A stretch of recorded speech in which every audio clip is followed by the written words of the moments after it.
Do do do do do do do do.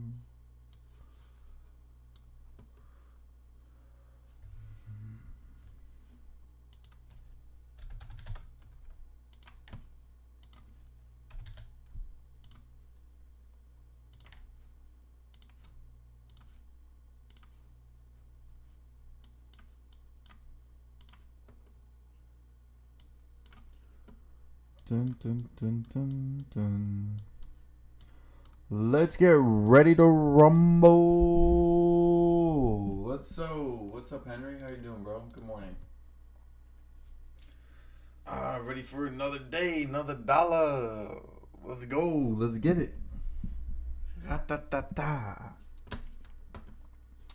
take a look at FCEL popping up here a little bit. HE with a nice little pop up all the way from the depths of hell, from $9 all the way back up to 13. Hit 14.45. What's up, So Sarah? How you doing, bro? Good morning, man.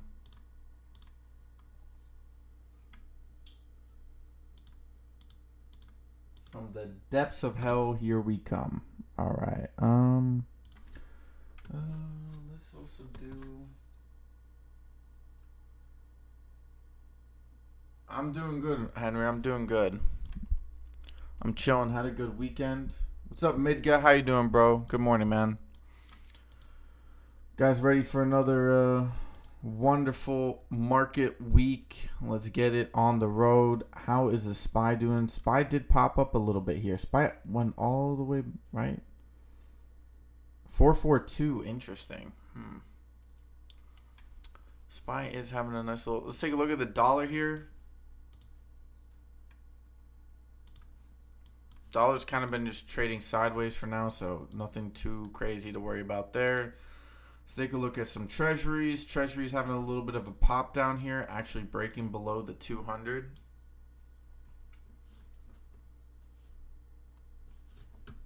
So we do got an interesting week. LQR popped up as well. Am I reading that correctly?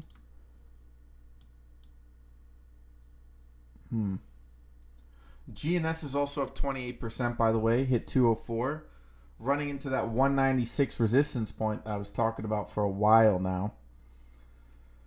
GME popped back up to... Did have a dip all the way down to 16 today, which kind of just retesting that previous support level. So could be an indication we're moving higher. FNGR up 4% this morning. What else are we looking at? Come on, give me the biscuit.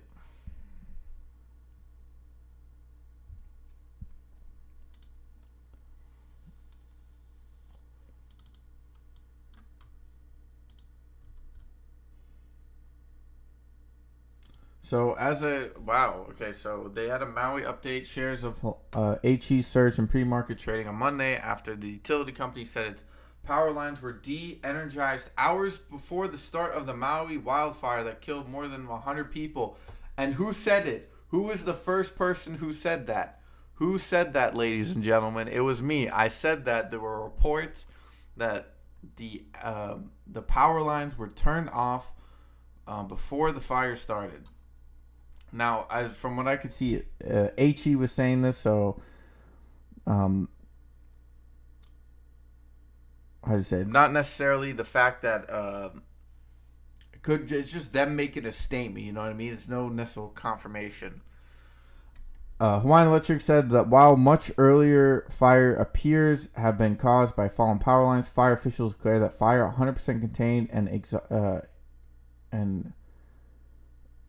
so they say that any fires that were due to the electric company had been contained already through official reports. Robbie, what's up, bro? How you doing, bro? Have a good morning. I hope you're having. Well, no, you're in England actually. Hope you're having a good afternoon.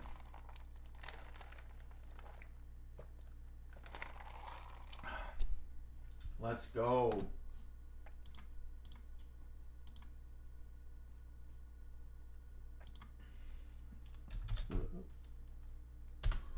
Let's actually pull this up here to the side.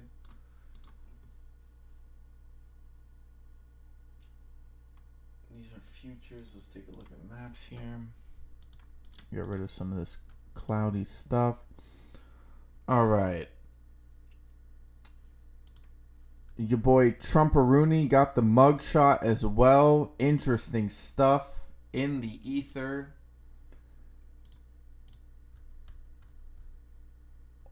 Pretty exciting, actually. GNS is still on its rise here. Actually doing better than LQR, so we'll throw that up there. So your Trump got the mugshot. I did post that it kind of actually looked like your boy Winston.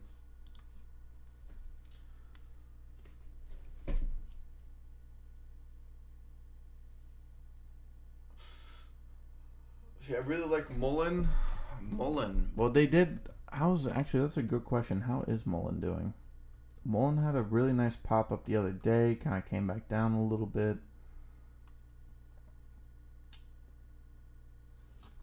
So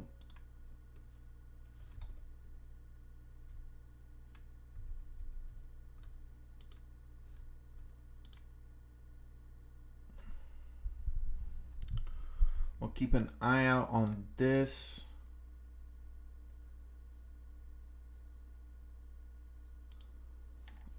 I'll quickly look through some of the larger tickers here before we get kicked off. We do still have a good 30 minutes left. Do still need to make some coffee, but I'll do that in a little bit. Tesla, PLTR, Netflix, Apple. These are all green today. AI, Amazon, Microsoft. Wait, what? Oh, there we go. There's a SPY. SPY 442. Charles Schwab popped up a little bit. Goldman Sachs popped up a little bit. Some of the banks popped up. What was such good news that everything's green today? Is it just because it's a Monday? Is that why?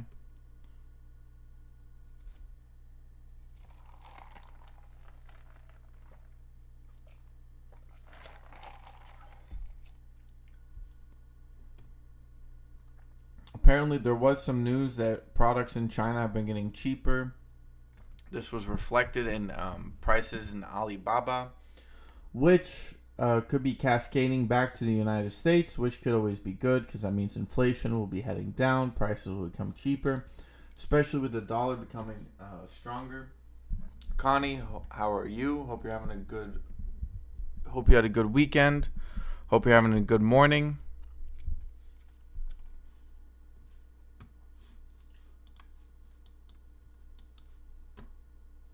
Let's take a look at some silver. Silver still kind of trading where it was. Gold trading kind of where it was. So nothing necessarily of a surprise there. Let's see, the question now is the dollar going to continue? Is it continue its rise? Yeah, it does look like a pullback could be in store here. We're still kind of bouncing on top of this little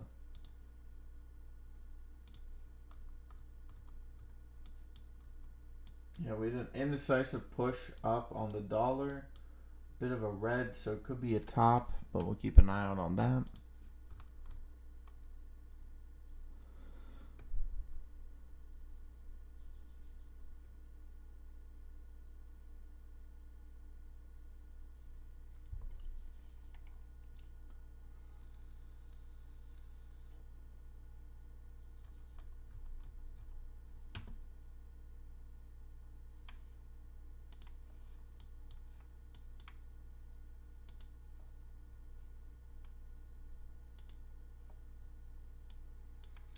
Nvidia 460. That was a Friday was a brutal day, if I remember correctly. Hold up, let me throw up Nvidia real quick. Yeah, Friday was brutal. We went all the way down to 450 on Nvidia. We hit all the way down to 435. The SPY made a very nice V recovery. Even ended up green for the day, which we haven't seen a V like that since when the market started to run up again. So very interesting.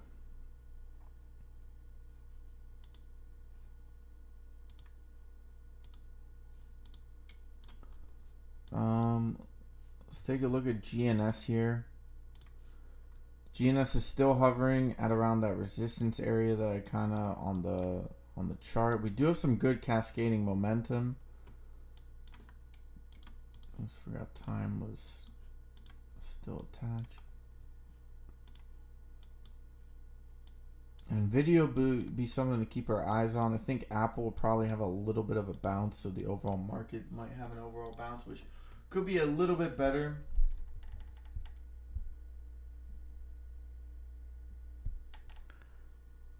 Joel, good morning. Hope you had a good weekend. How are you? Connie, my weekend was very well, actually. Spent some time with the chickens. I do need to step away, and I do need to do a round on the land because a lot of my family, they are away for a little bit, so I'm back on the farm duties. In the morning, I usually take them at night. June, I was at the beach yesterday, and a group of Euro vacations asked me where Taco Bell was at. Bro, they were jacked up to eat Taco Bell. Yeah, Europeans will, trust me, they'll criticize America to their death, but when they come to America, they want to take pictures of Walmart and eat some goddamn Taco Bell. So, come at me.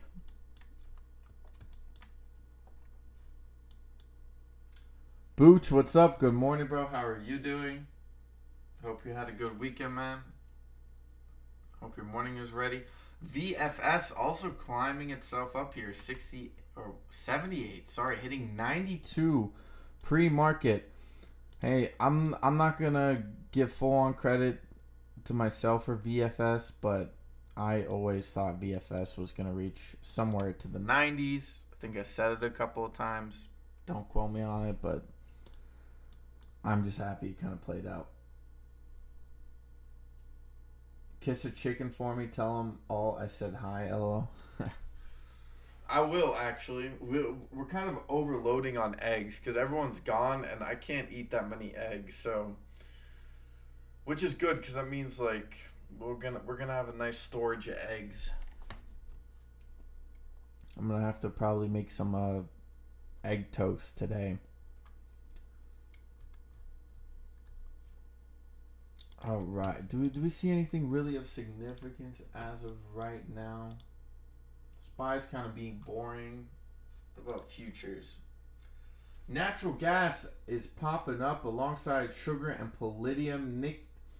The Nikki 225, my old high school sweetheart.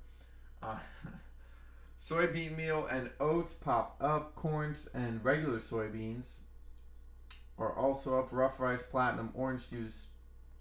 We do have some of the 30 years alongside the NASDAQ are up. S&P, Russell, chocolate, gold, 10-year, live cattle, coffee, canola, copper. At the bottom today is going to be heating oil, lumber, gasoline, RBOB. Don't actually 100% know what that is. Probably should look that up. We also have the VIX is down, lean hogs, wheat, soybean oil, cotton, and crude oil Brent are all down today. So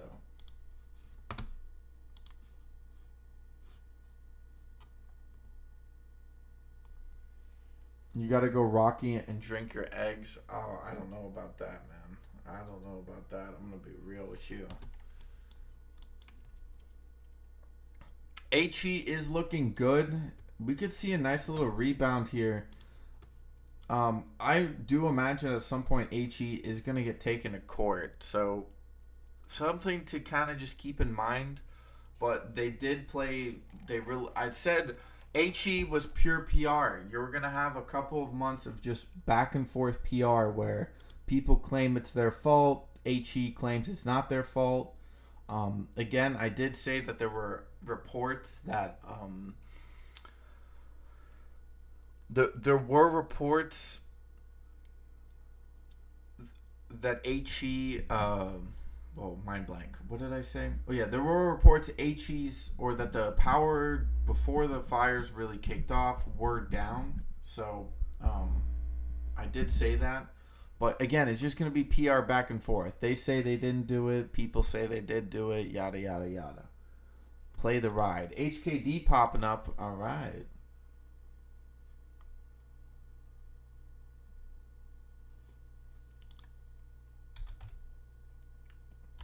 We do have GNS at some a bit of a resistance. HKD could get another little rise off of VFS here. Seems to be a little bit more accumulation. Oh, that 19, or sorry, not that 19, that 652 area that had been plaguing HKD for a while now. We're coming up to it, so if you see a break above it, it's breaking a Fibonacci level. I think what was it above? I think 19 was above it. That's probably why I mentioned it. Yeah, 1991 is the next Fibonacci above it. So, not saying that we could potentially push all the way up to there, but we do have there are probabilities.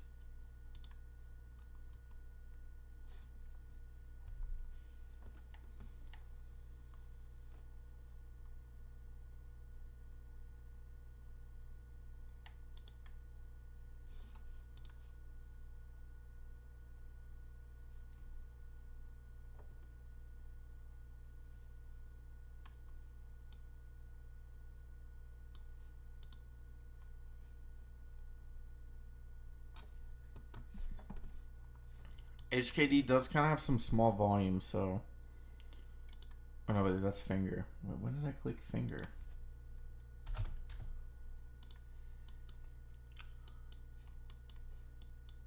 HE on a steady climb. It's an undervalued play. Some calls wouldn't have hurt. Now, if we got all these tickers running up, that means let me guess, yeah, PBR is down. Damn.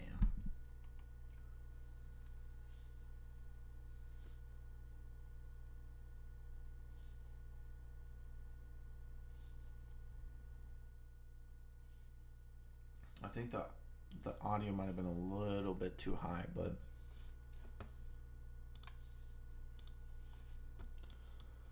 Monday always, it's weird, most people they dread Mondays, but I always look forward to Mondays. Mondays are kind of where I have my most energy. Fridays is kind of like, Fridays are always a bit tough because you're like, everyone just kind of just wants to get to the weekend already, But Monday is always like fresh and ready, baby.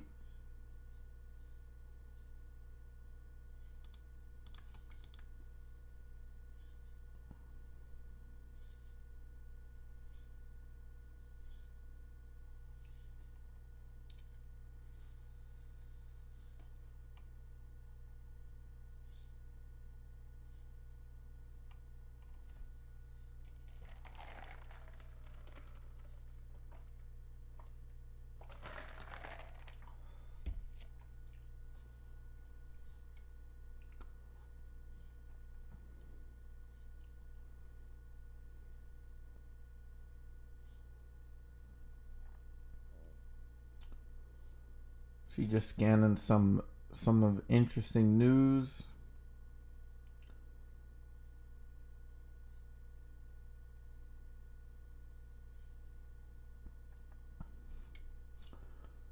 So there's a lot of demand in gold from Turkey as well, which is kind of interesting.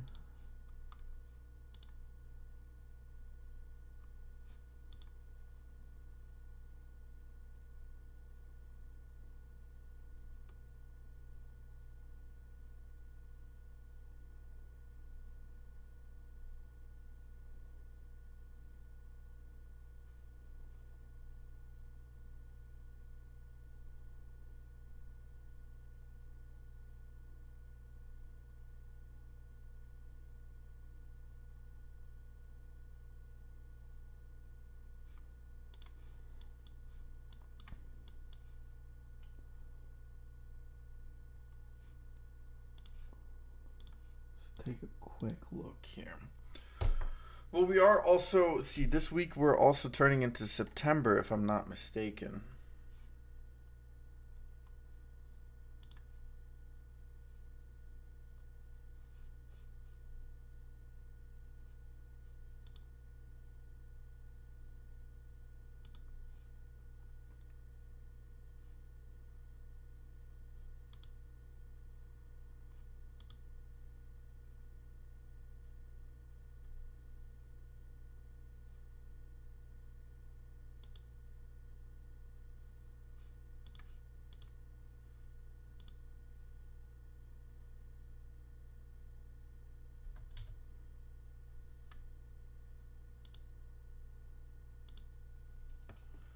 Sue, what's up?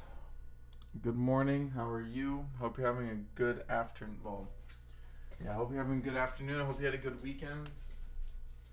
Let's quickly grab some of the.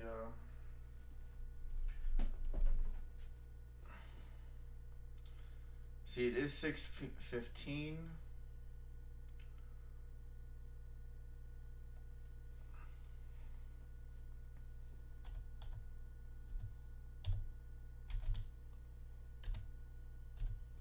I'm gonna quickly go make some coffee. I will be back in a couple of minutes. Just let me go grab some coffee.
Oh boy, your boy Steve is in the house. All right.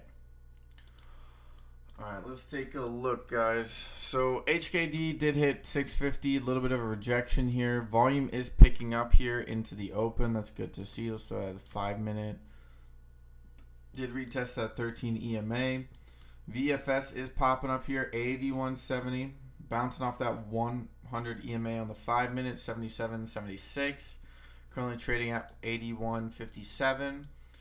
HE is still on the climb, bounced off of that 48, still using 13 very steadily. Could easily see a little bit more of a pop-up here.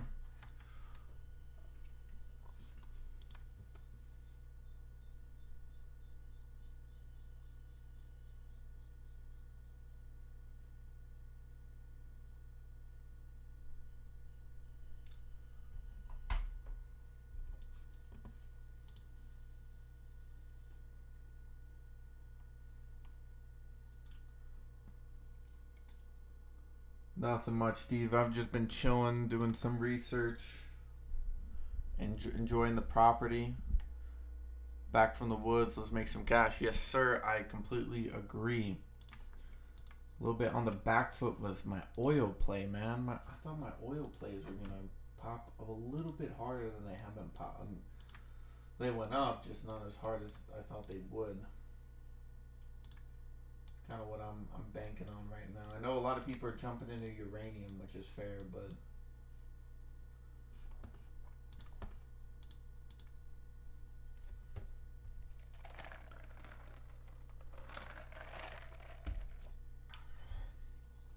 as well as silver. I was kind of hoping silver would have a larger move by now, but I don't know. I'm happy with the move we've currently had so far. Let me change this real quick. Let me remove some of these so I can look at it. Let's go to the daily.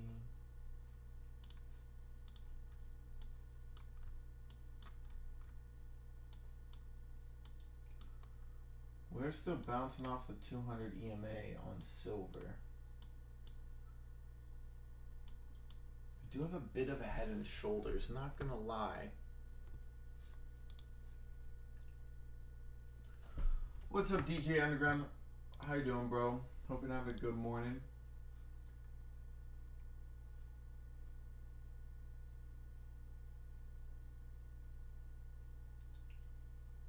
All right. I'm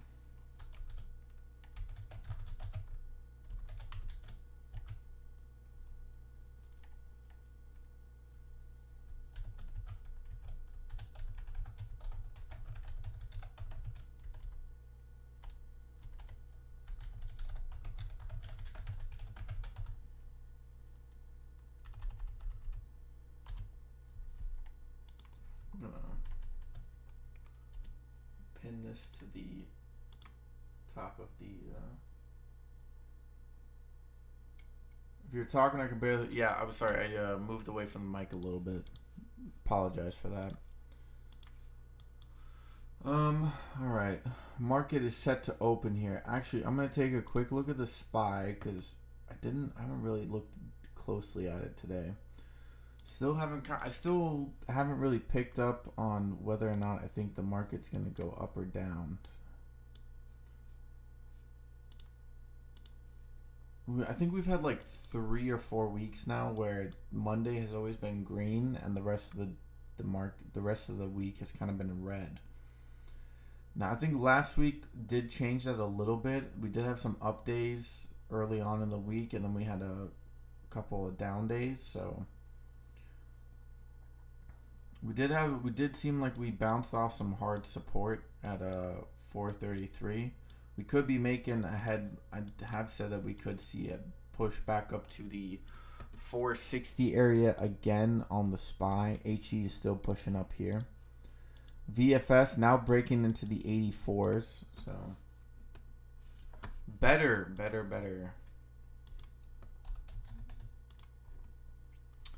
Yeah, better did take a hard hit. There's been a lot of negative PR surrounding better, so it's gonna be a little bit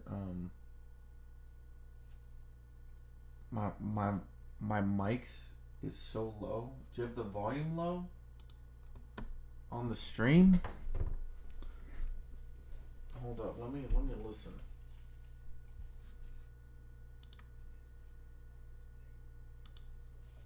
I would argue that my volume is pretty good, but if it's not, let me know. I have everything kind of at full gas right now. All right, we got 5 minutes left till the market opens. Anybody got any wild cards for this week? Yeah, but Better's had some negative news I've seen. So Goro popped up. Sea-Doo popping up. Awesome. Thank you, Sue. Appreciate that. TIVC did pop up. Let's take a look at that. TIVC popped up to 273, came back down to 236. Even popped up a little bit late. Guys, check out the VWAP. There we go. What's up, Bodie? Have I not seen you today yet? I don't think so. Good morning, Bodie. Hope you're having a good morning. Hope your weekend was good. Went up because I sold out last week. I'm gonna be real. I'm kind of surprised it actually hit that sort of like this 196, 197 area. I didn't expect it to actually make it up here. I thought it was kind of down and out. But it's how do you say, there's this kind of like nice little range it has here, as you can see here. We do have some good momentum towards the upside. What about the daily? And the daily is still a little weak. 4 hours pretty good. We do have some selling pressure when we kind of jump into this supply area.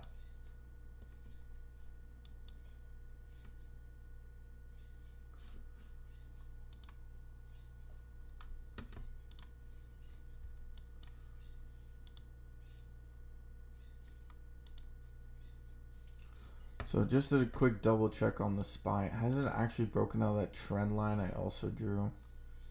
I think it did, didn't it? Yeah, it's on the daily. 4 hour it's popped out. 2 hour it's popped out. Yeah, it's popped out. Okay. So we're going to be retesting that 500 again. We'll see how it maintains itself. So I'm going to just keep an eye out on BFS.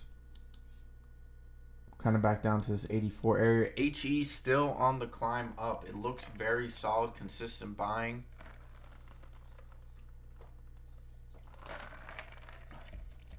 Wouldn't surprise me if they lobbied a counter PR against the HE later on in the day. As I said before, HE is very beholden to the news, and right now the news is in its favor.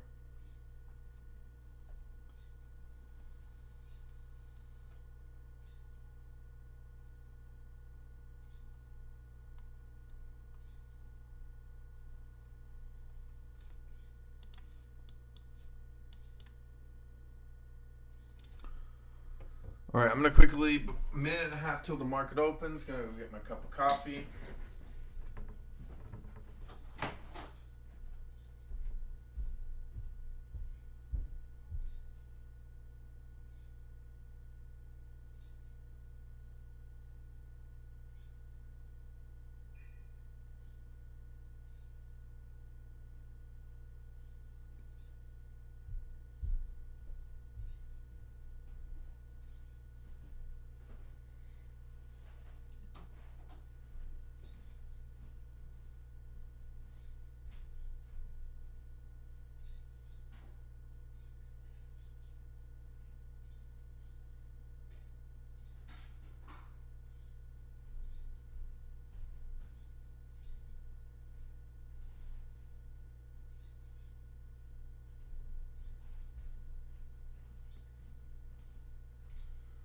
All right.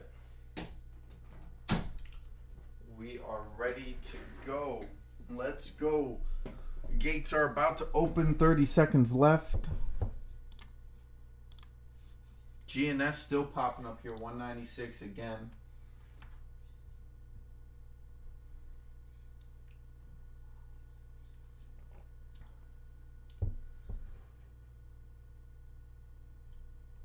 see. News is the dividend coming at the end of the month. You need to have shares by the date to get it. My better looking better. There we go. Boom. Market is open. GNS 196 at the open here. VFS popping up to the 86. HE taking a little bit of a hit here at the open. 87 on VFS. GNS popping up to the 198s, looking for a push to $2. 87.50 on VFS.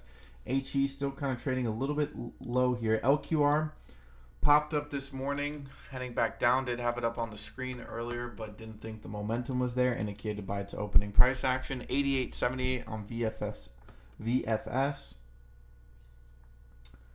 Interesting moves here. Interesting moves.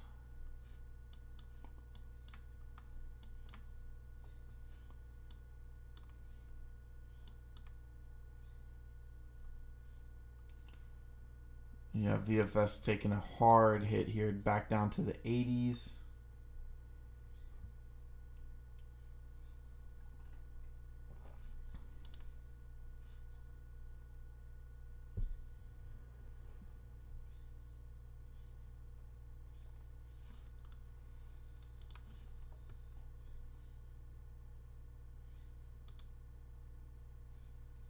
TRK still taking hits. AMC is now all the way down to 1188.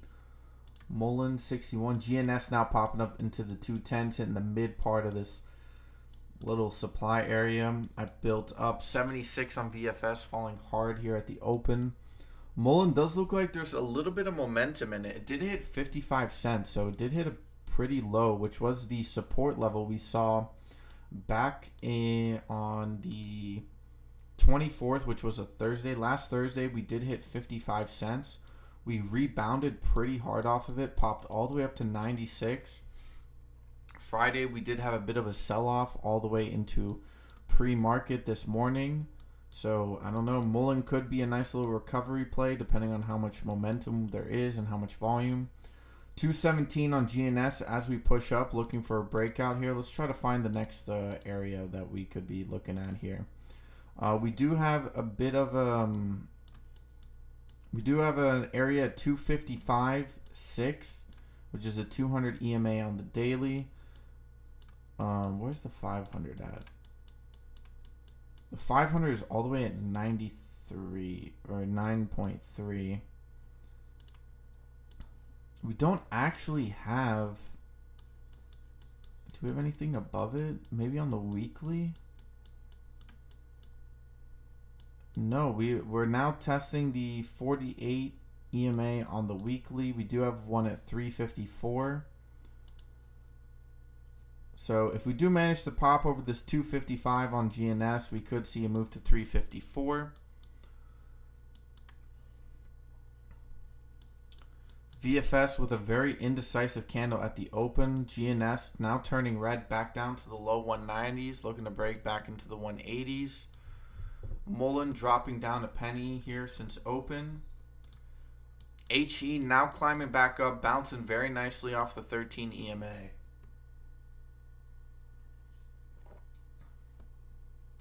FFIE did a reverse split after a 120% drop. Crazy. Wait, how do you drop 120%? Well, at least I didn't sell my $1 calls. No, I think if GNS is throwing out a dividend, that could be really good. We have all experienced the potential moves on GNS.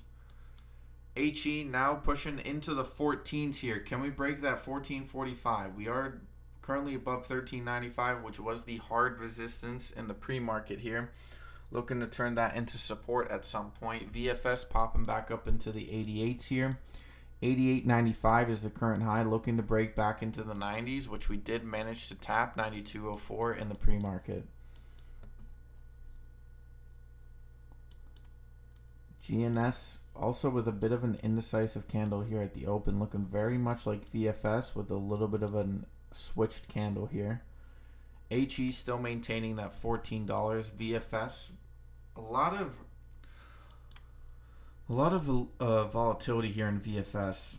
I think if you kind of missed out out on it at around the $10 to $20 range, I think you're late to the party here. But HE is now moving back up. 1445 is still the current high. We are into the 1420s. LQR bouncing off of that 200 EMA at 125. Do see some buying pressure kicking back in here. VFS still a bit indecisive here at open. HE is now looking to break the 1445, now 47. We do have a new high on the HE for the day, which just changed to 1438, but we definitely hit 47 there. SPY has popped up to the 443 area. We do also have the dollar popping up here at the open, so this will be something else to keep kind of an eye on. Silver taking a bit of a hit. Oil looks like it could see another pop up here. We did break below this 200 EMA on the hourly back on the 15th of August. We retested 200 on last Monday, the 21st, and today on Monday we are testing the 200 once again. We've done it a couple of times, but we are now above it for now. HE has been halted on the way down. 1447, currently trading at 1352. VFS looks like it's curling down here alongside LQR. GNS back above the twos. BGLC, a slow climber up again. Hit 107 Friday pre-market. Bounce all the way up to 156 pre-market here.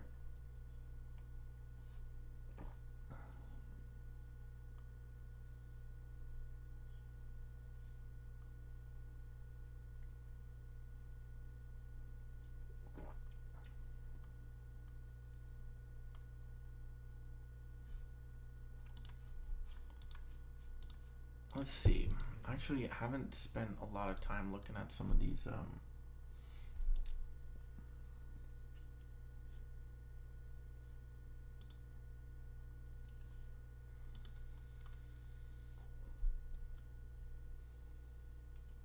most active stocks on StockTwits today are GNS, AMC, SPY, TTOO.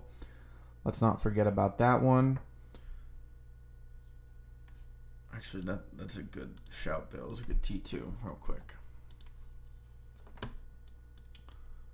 Wow, T2 is still in this triangle here. We are collecting some momentum.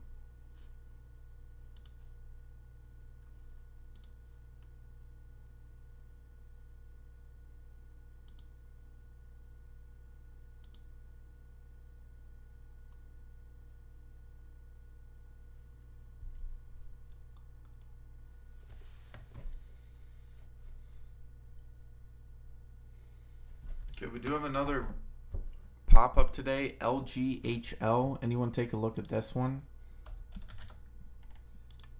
Lion Group had a lot of watchers added. Any news?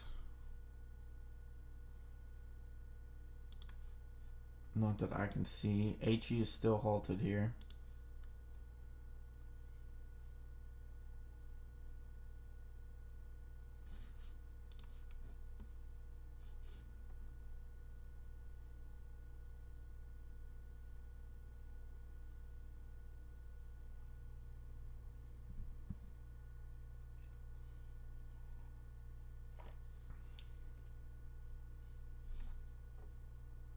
Pyro, what's up, bro? Good morning. How was your weekend, man?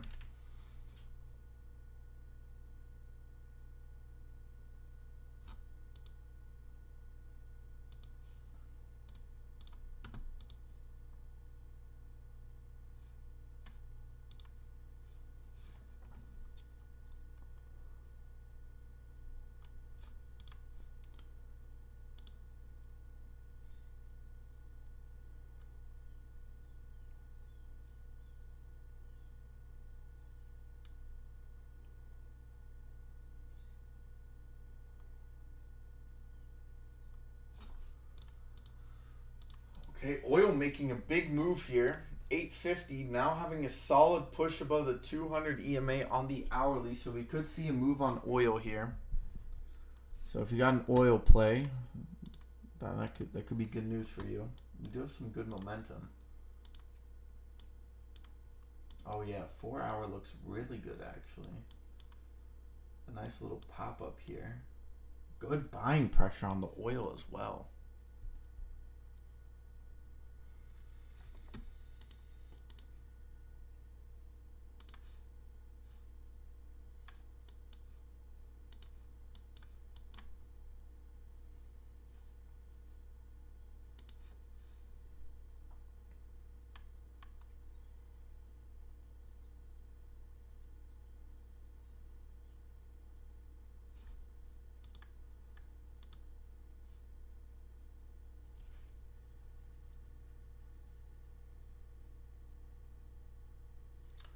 So we do have some news in China, which bit of mixed signals, but we'll see how this goes.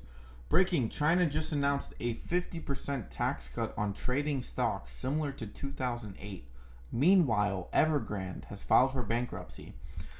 For those of you who do not know, Evergrande is a real estate, I believe it's a construction company / holding company in China, and they have just filed for bankruptcy. So if that's the case, real estate could get a little bit cheaper here.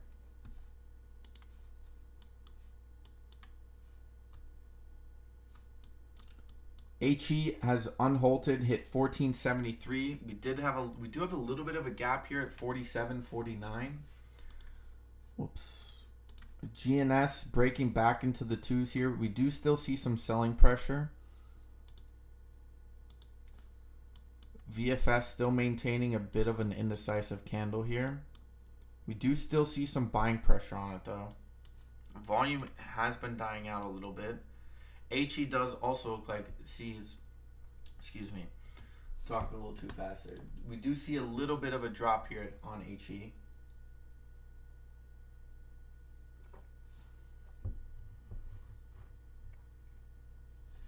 Whoa, big drop on Tesla. Okay, see, now we see the market. We got some interesting moves. This is why I didn't want to declare anything up or down yet on the SPY, because I had a feeling all this pre-market green was going to get tested, and it has. Nvidia down $1, Amazon dropping down as well, Netflix taking a bit of a hit, Tesla taking a big drop in the open as well, alongside Microsoft and Apple. Apple does look like its strongest, hit 180, kind of rejected that. The SPY not really reflecting all of those moves. We do still see some good momentum on the 5-minute, but we do see it testing that 13 EMA. Whoops.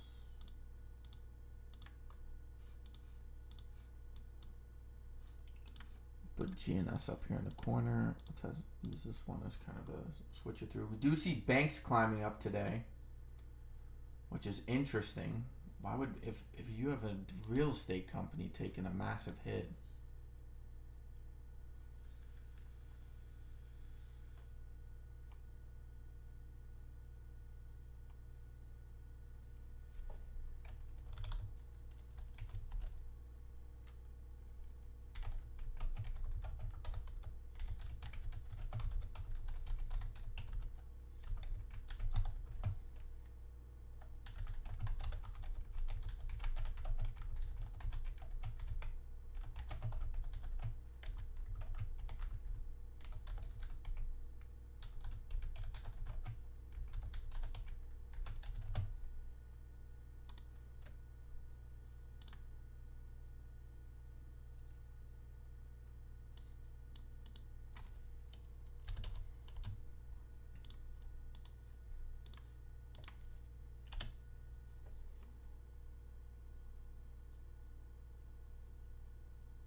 Okay, HE now dipping back to that 13 EMA. Do see a little bit of test. SPY popping back up here.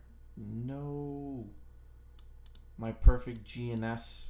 All right, let me lock this in so we don't move this.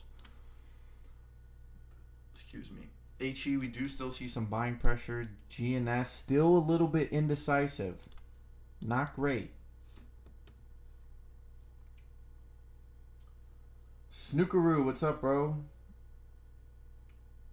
My weekend was good, man. Thank you. I hope yours was as well. I hope you're having a good morning. I got a good cup of coffee, so I'm happy. I'm ready. See some interesting moves. Actually, I think most of the... It's funny, because I'm looking at some of these stocks right now. Like, even on the SPY right now, right? Like, I see a lot of indecisiveness. I woke up this morning and I felt the same, and I thought, oh, maybe I didn't follow the news well enough, and I'm kind of like unsure of where it's going, because we're kind of at support, we're bouncing, we're hitting some resistance points, we're rejecting, but it just seems like the overall market, despite the pre-market pop-ups, seems like the market is very unsure if it wants to go higher or if it wants to retest some more supports.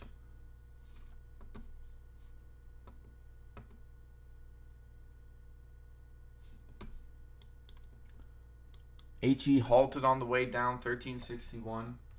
Yeah, I'm assuming that's actually probably like squeezing.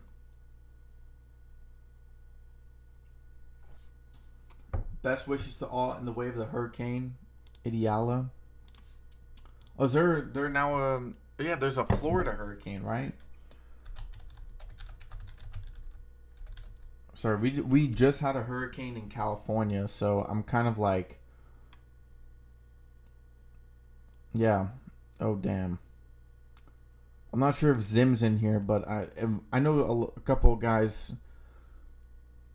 Pyro, are you I'm looking at the trajectory, and it seems like you're kind of in it. You think you're gonna make it? Things, hopefully, cross your fingers. Hope things work out for you, bro. Because some of you Miami boys are getting a direct hit. I do see it kind of clipping Cuba a little bit, so maybe that slows it down. But yeah, I hope you guys. I hope it doesn't hit too terrible. The one we had in California was very weak because it kind of already clipped part of Mexico.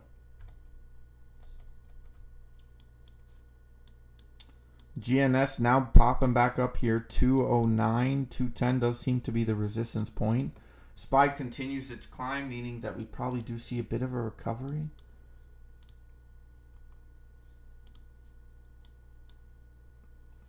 Yeah, market is still indecisive. We do see some of the smaller parts of the lower ends of the market. We are seeing some pop-ups, so. But the oil keeps going up. So, and silver just popped up. So let's take a look at the dollar real quick. We do see some hits on the dollar here. I think that's also something to kind of keep track on. Treasuries, I think, are also taking a hit. A large part of the reason why we saw massive dips in a lot of these stocks was, is the treasuries and the dollar. But silver, still looks primed. We just need a little bit more momentum.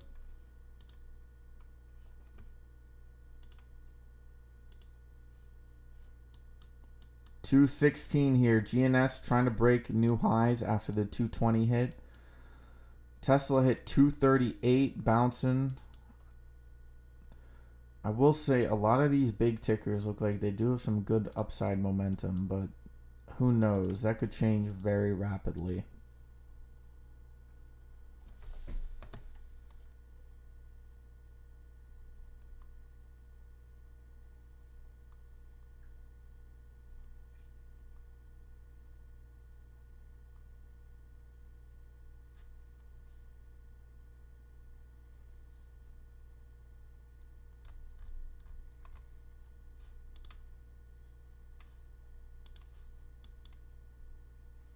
HE is still halted. GNS hitting the top end of this channel, 225, new high of the day.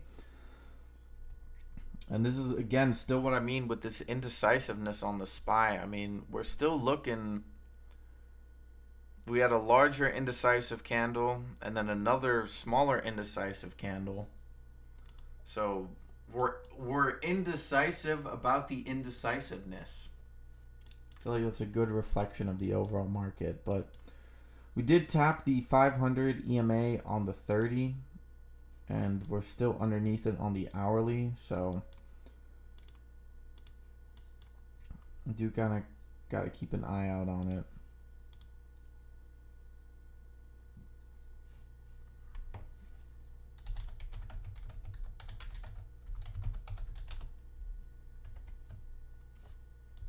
HE is still halted here. Do we have any others kind of moving up here? VFS, pop, still, we did see some good buying pressure. We do still see some. We do have a lot of EMAs kind of condensed. SPY does look like it potentially has a move downwards here. Actually, speaking of the banks rising, are they still rising? Yes, they are. I thought maybe they were going to take a bit of a hit here.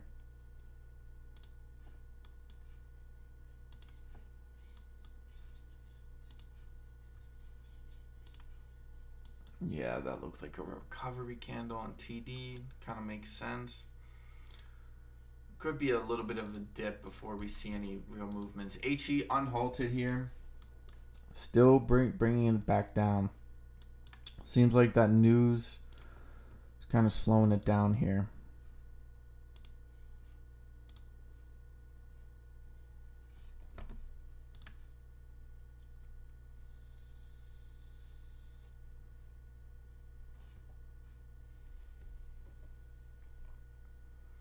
I'm prepared. Just feel sorry for those who are not. Yeah.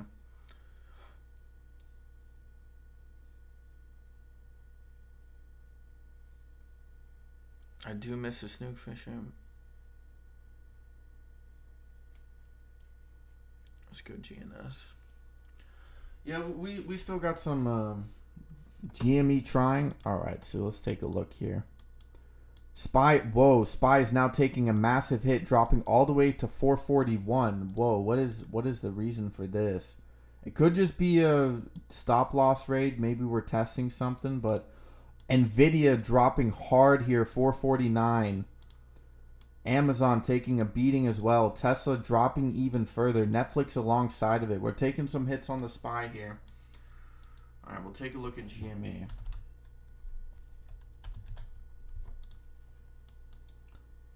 GME back up into the 18. Bounced very nicely off of that support area.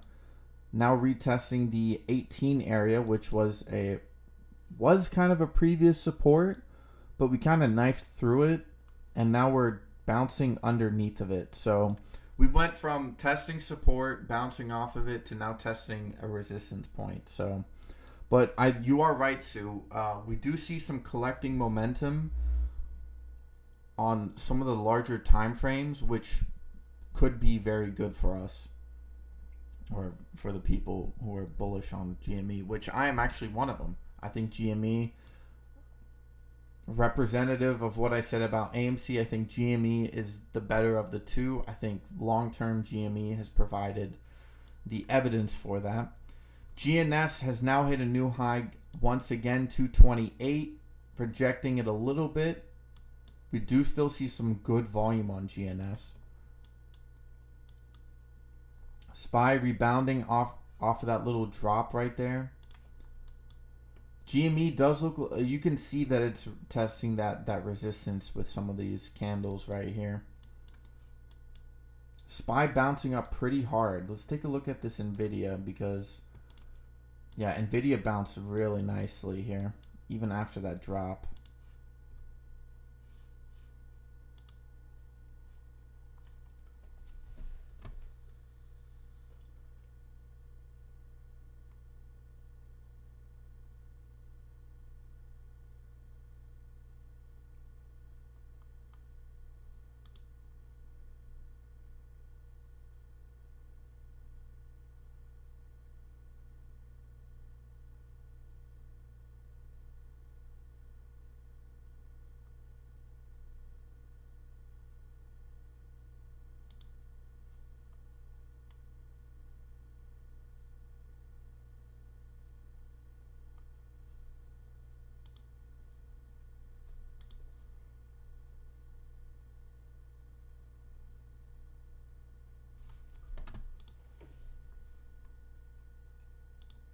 let's keep an eye out on this oil, guys. Oil had a really good test of some of the support levels.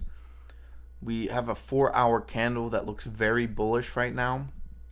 We simultaneously saw a previous red candle with a lot of buying pressure a couple of days in a row for over a week period. Now we have a very strong bullish candle. We see volume increasing alongside of that, which is also something you want to see if you are bullish on oil.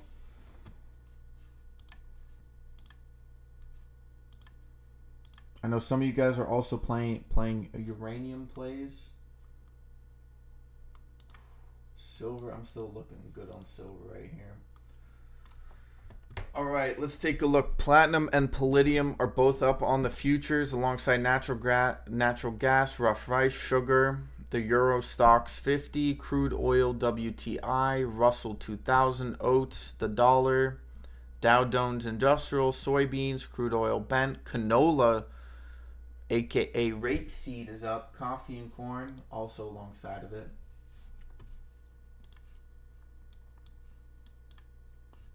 Nvidia looking to retest that 448.75 area. GNS bouncing down from the high of 228. GME still popping up 1811. I believe the resistance is like 1809 on GME, if I'm not mistaken. Someone can pull up the chart and double check that if they want to. All right, that we got low of 1806.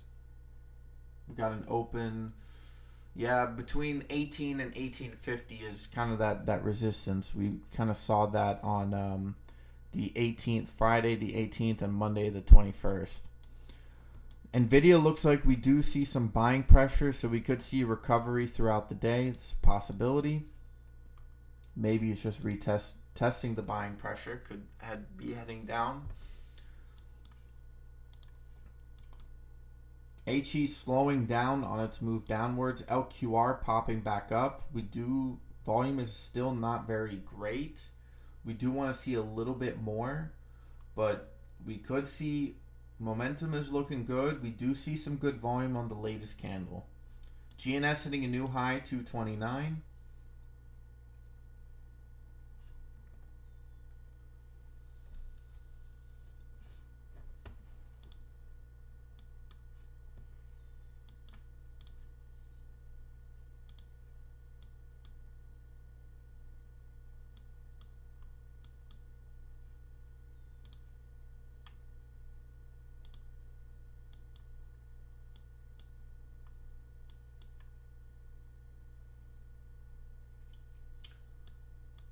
Silver looks like it's ready for another pop, which could indicate people are getting very bearish on this dollar right here. Yep, there we see that recovery on Nvidia, which probably reflected in the SPY and some of these other large tickers. We see that on Amazon as well, SPY. So SPY did drop, but it seems like the overall market for the day is green. So that drop in Nvidia wasn't as large as I think people kind of expected it to be. So we could see a higher push on the SPY. I still think 444 is going to be one of those areas.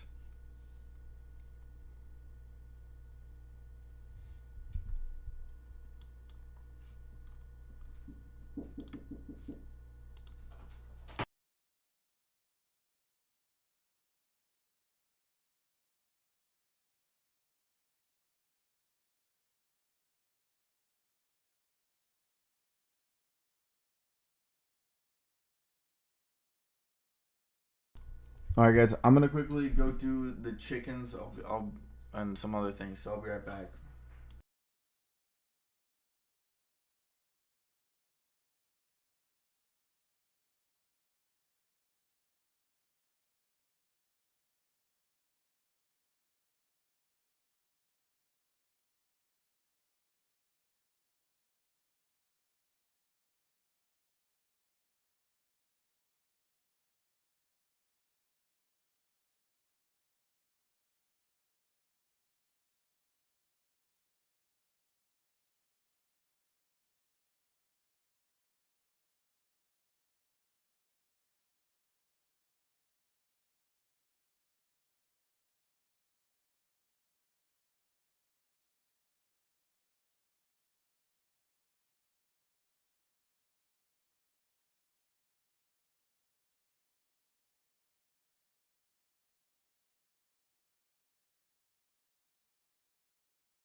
All right, I'm back. I'm back. See, it only took a little bit. Just had to walk around, feed the chickens.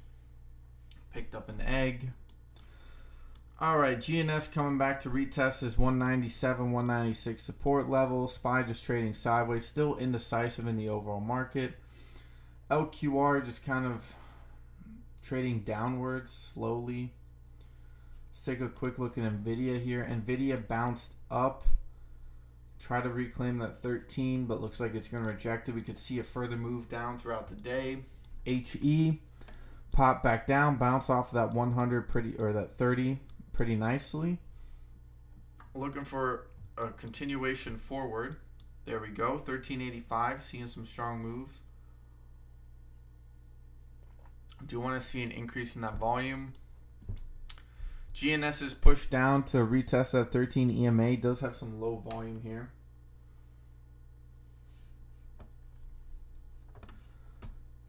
Let's take another look at that GME, Sue. Yeah, GME you can see is retesting that resistance.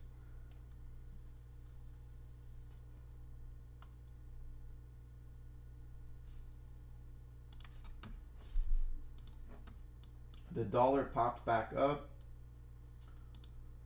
Didn't really affect the silver all too much. Oil had a massive rejection. Coming back down to retest the 200, but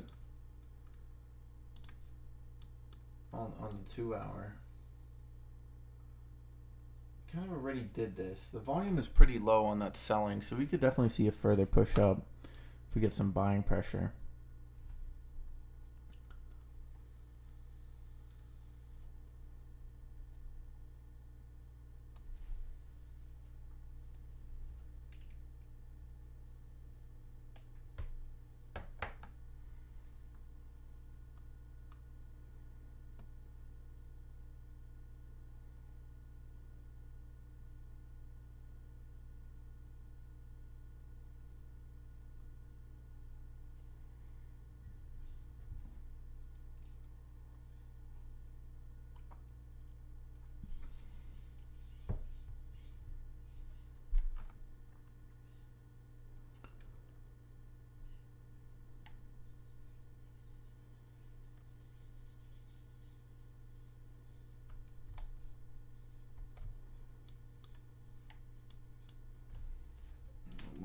One sec.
Alright, now I'm officially full on back. No more interruptions. Alright. Just had to check something real quick. Any other significant moves? MULN taking a bit of a hit here. 56, all hitting 55. Retesting that pre-market low. Coming back down to test that Thursday low as well. So we could either see a very nice bounce here, or we could see a continuation to the downside. GNS rejecting, continuing lower, rejecting a 13 EMA. Currently trading at the low 190s, kind of where it opened this morning.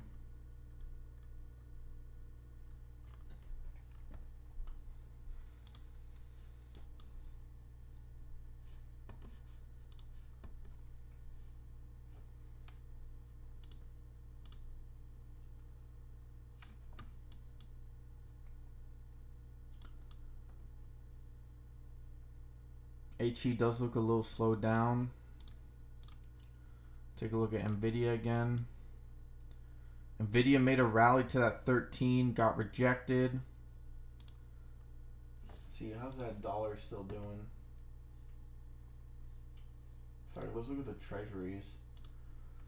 Treasuries have kind of been in this little lull of late, where they've been going up, but they've found some support as well. So I don't know. I think we still need a bit of a big retest. It does have this like kind of nice and cup and handle forming.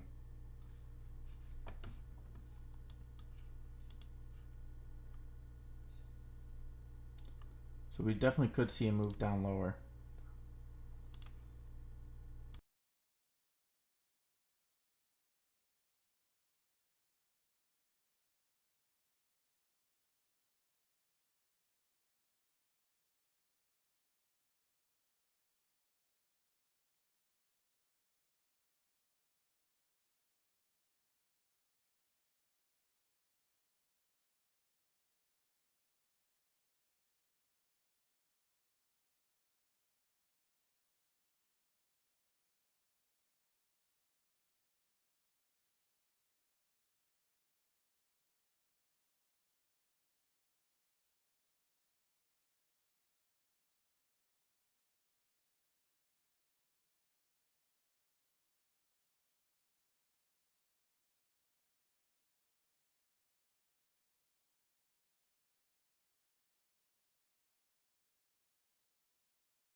All right.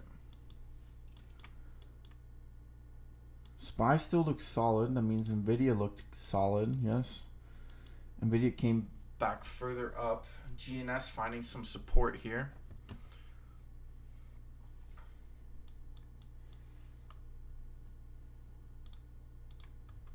I don't know. Today could just be full on green. At least for the overall market. VFS trying to make another pop-up. Hit 88. Still indecisive. I don't know. I think it's going to be tough to get past that 100 here. NVAX did pop up to 904, but we're heading back down now. Finger on the rise, 488. Bounced very beautifully off that 500 on the 2 hour and the 4 hour, with momentum collecting back up to the upside. Looking at a potential retest of that $6 area.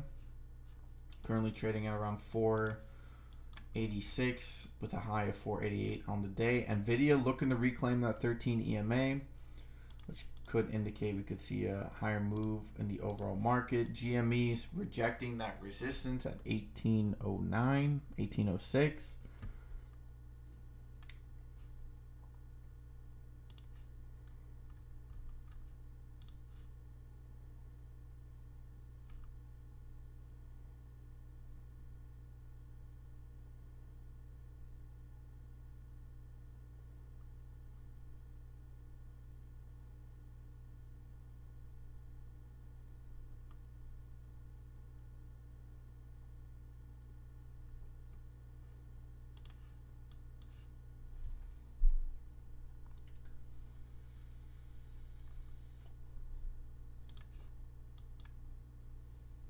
AMC did hit 1091 this morning.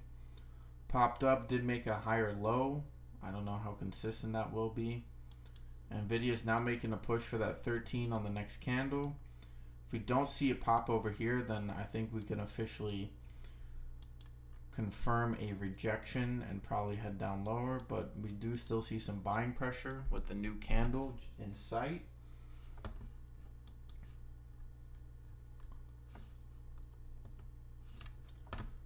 Take a look at fuel cell.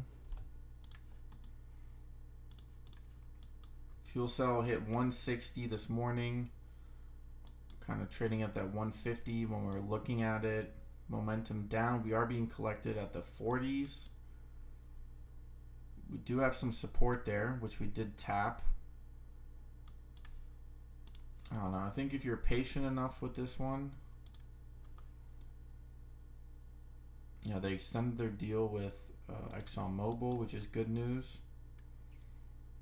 I think the main issue with fuel cell is that their market cap is already so high, which makes it tough because even a 1 penny move is like that's a couple million of dollars. That's a couple $1 million that you're looking at.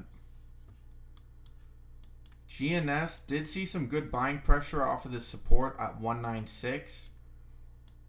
Reclaiming that 13 EMA after retesting the 30. NVIDIA is still struggling a little bit. I think today's overall market push is still in question. Unless we can see something a little bit different from the dollar today. The dollar is still continuing its rise. So that still kind of indicates to me that we're looking at potential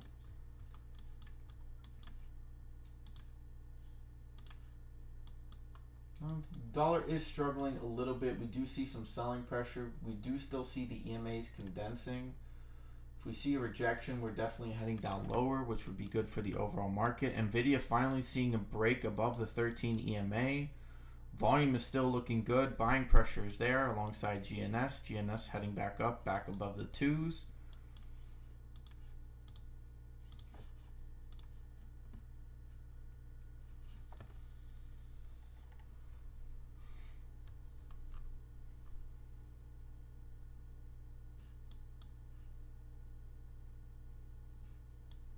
We are starting to see a little bit of a bounce on fuel cell.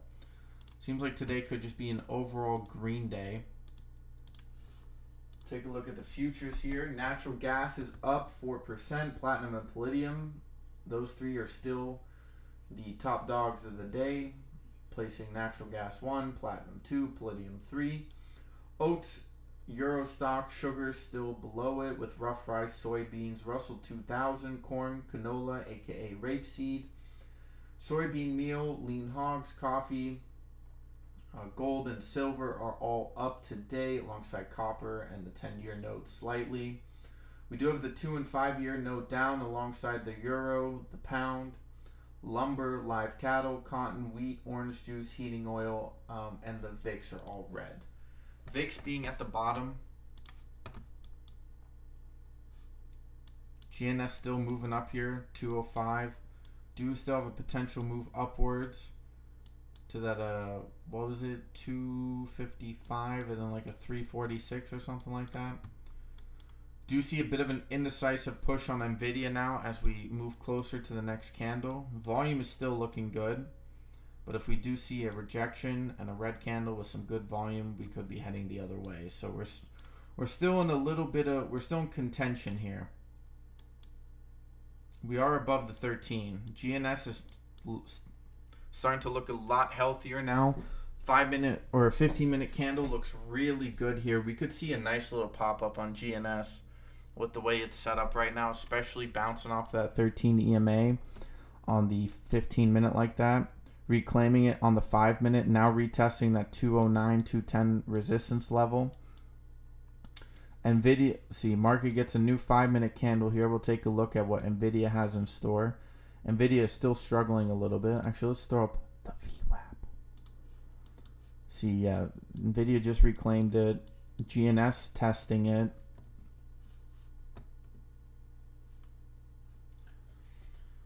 All right, DJ. Any reason why MCOM taking a run? Yeah. So, which it was MULN who reported. MULN reported that they would do a share buyback, and MCOM, the CEO, tweeted, I think the day after, that they would do something similar. And I think most of you guys know, if you guys are familiar with the MCOM CEO, you know that guy likes to piggyback off of anything another CEO does to prop up the price of its company. It will just copy and paste it into his own company. I know that there are people within this chat who have their own personal views on MCOM. So yeah, it could be that MCOM released the share buyback news or something along those lines.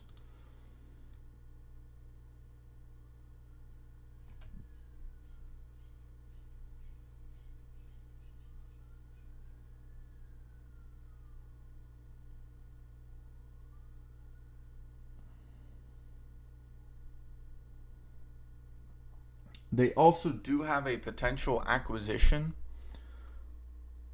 Apparently, McLaren kind of jumped in between that. So, yeah, I believe if MCOM is popping up, it's probably speculation on a potential release of news on a share buyback.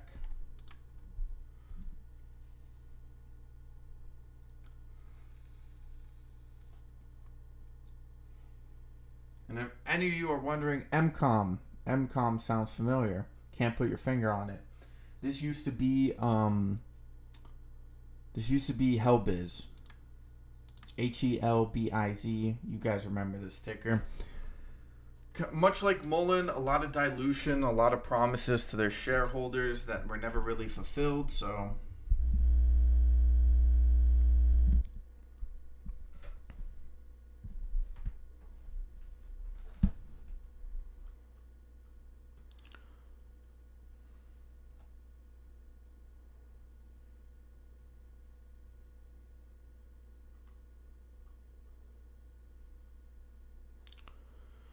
apparently, we're also not going to get any elections in Ukraine, which wouldn't surprise me.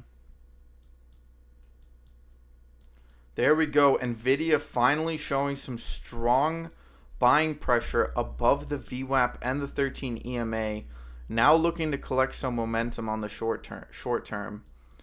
Could cascade into the long term. If we take a look at the SPY right now, imagine the SPY's popping up,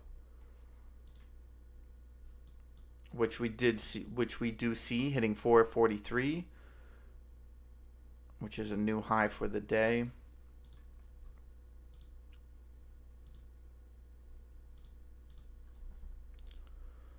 GNS rejecting the VWAP. VFS popping back up again, still selling pressure, walking into it. Did hit a new high today, 89.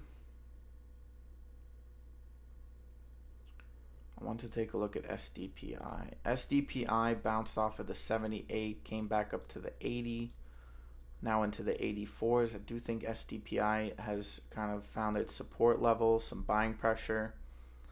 Doubt it's going to go much lower than that, to be honest.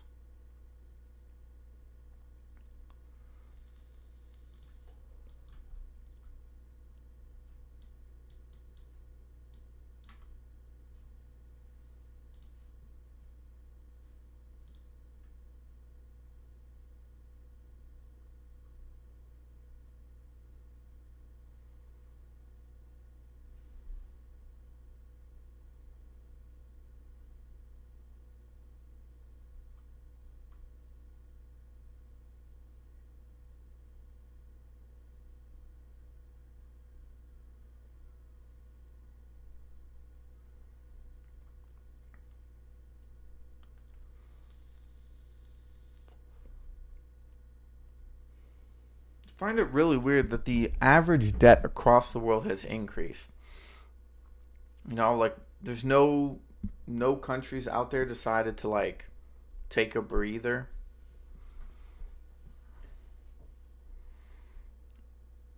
That's why I also shout out to El Salvador, bro. Man, I wish we had a guy in office like that guy. That guy doesn't give a crap.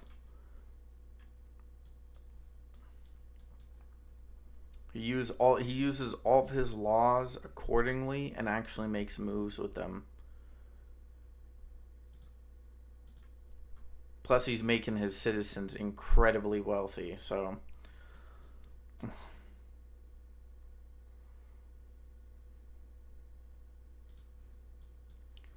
there we go. Nvidia on the rise. Let's take a look. Dollar heading down now. Rejection. Some strong selling pressure on the dollar, but that means we could see some strong moves on the overall market.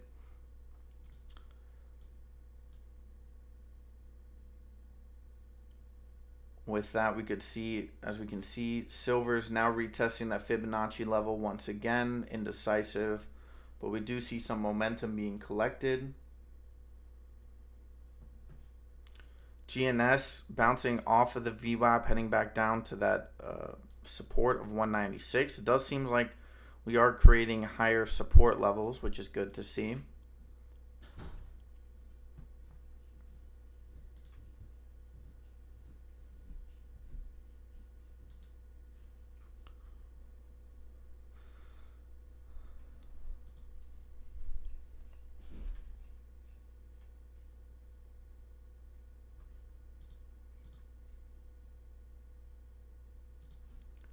VFS now making a strong move, looking healthier. May actually get to that $100 area.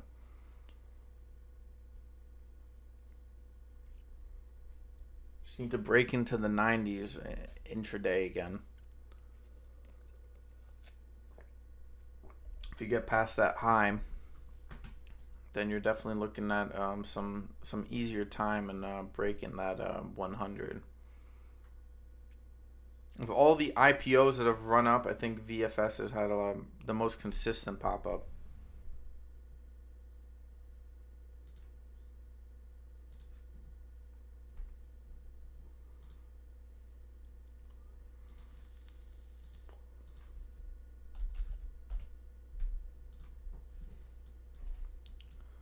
MCOM still looking good, still showing support on the VWAP in the 13. Fuel cell still condensed. Silver finally making a strong move up above the fib. That's what we want to see.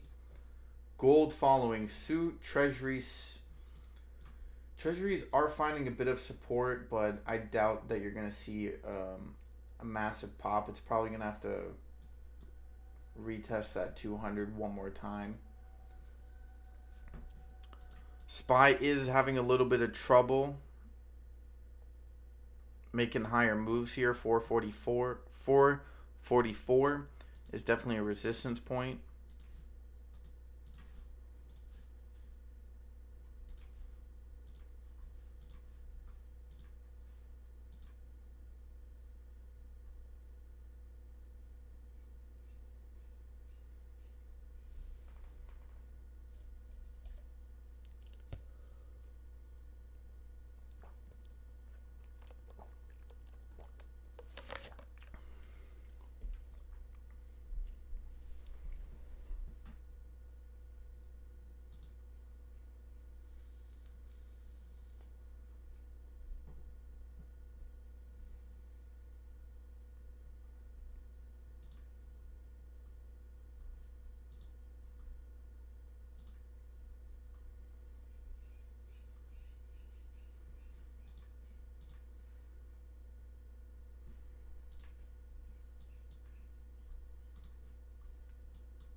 We are entering into what seems like a bit of a cool-off period into the market.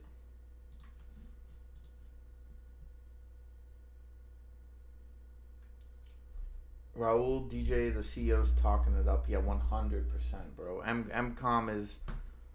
If you think MULN is bad, I think MCOM is like either ahead or second close. Close second.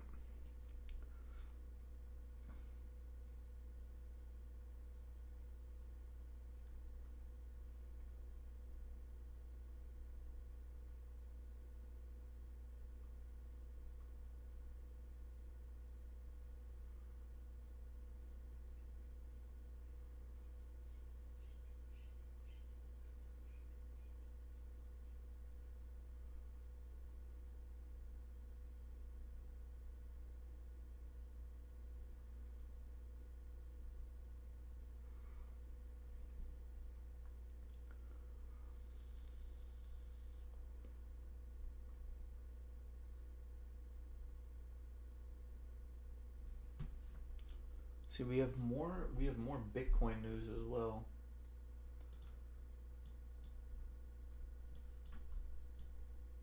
Finally starting to see some good long-term momentum, some good buying pressure on Bitcoin. Silver and gold are still looking ready for a pop-up. Oil making a very strong recovery in buying pressure here.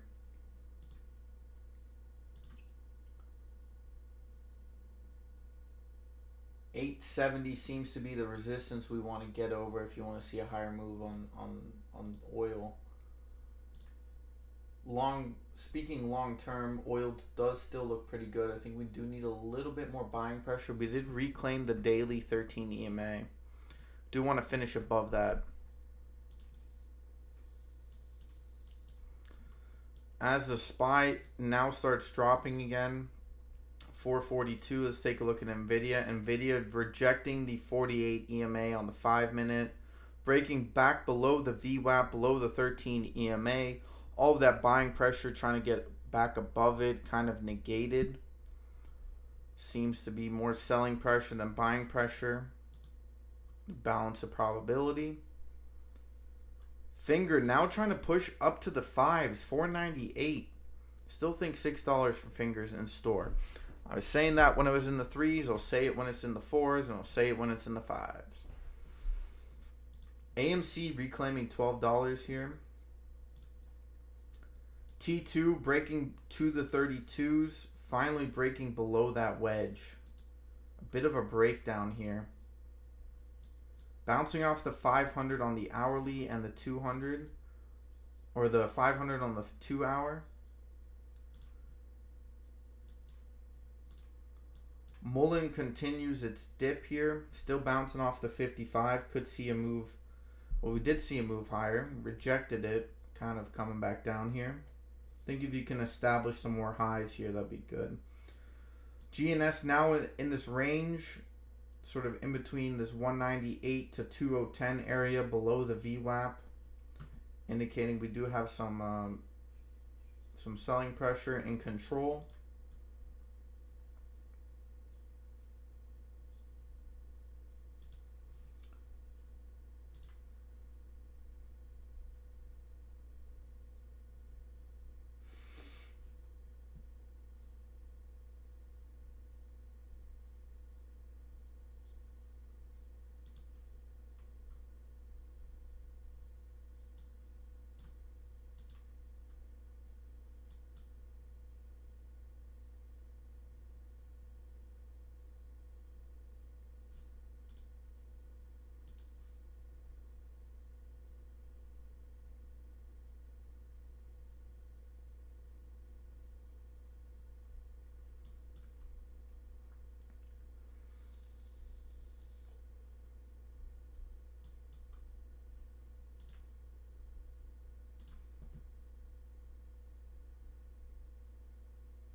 See, the option chain on HE is very heavily loaded to the put side.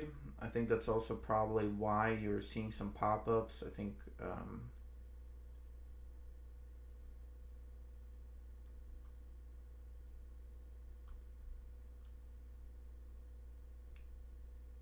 you got people shorting this down all the way down to $7, $5, and $2. But I think it's still a little early for confidence in those moves. Maybe people are just preparing. If we take a look at the March 24 puts or calls, sorry, we see a lot of calls for March 24th. The puts are pretty weak actually. The puts for December are crazy. So we do have a majority of the market does believe HE is going down, but how do you say, that also means a balance of probability. We could see the market scooping up the premiums on those contracts. Wouldn't surprise me.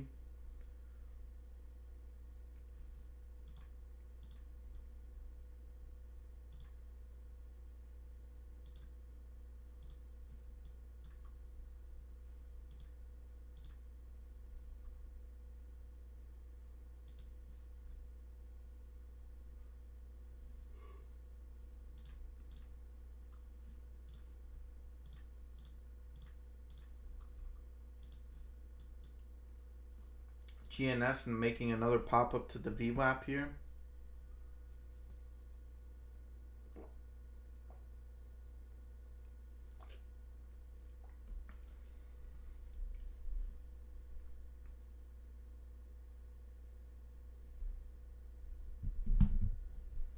We do see Holo up to the $8.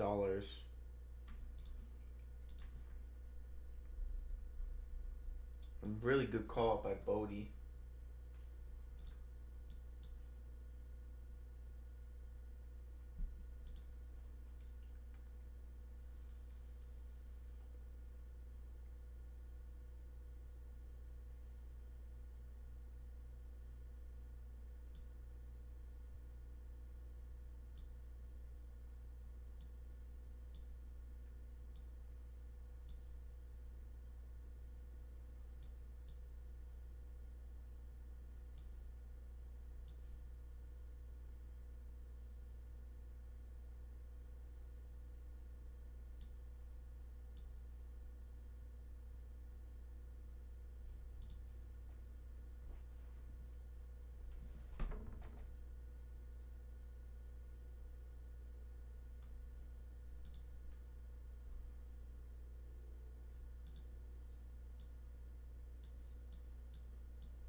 VFS coming back down to the VLAP. Well, let me check the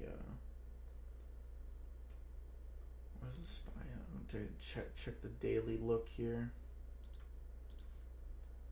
So we do have a break above the trend line on the daily. Kind of bouncing off this 439 area. Where did we bounce? Where did we hit 439?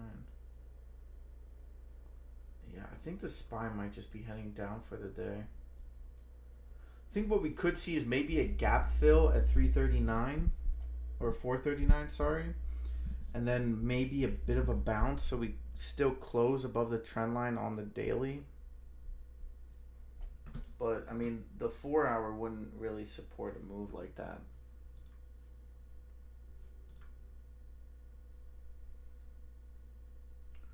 Yeah, the market is just pure green today. We don't really see anything.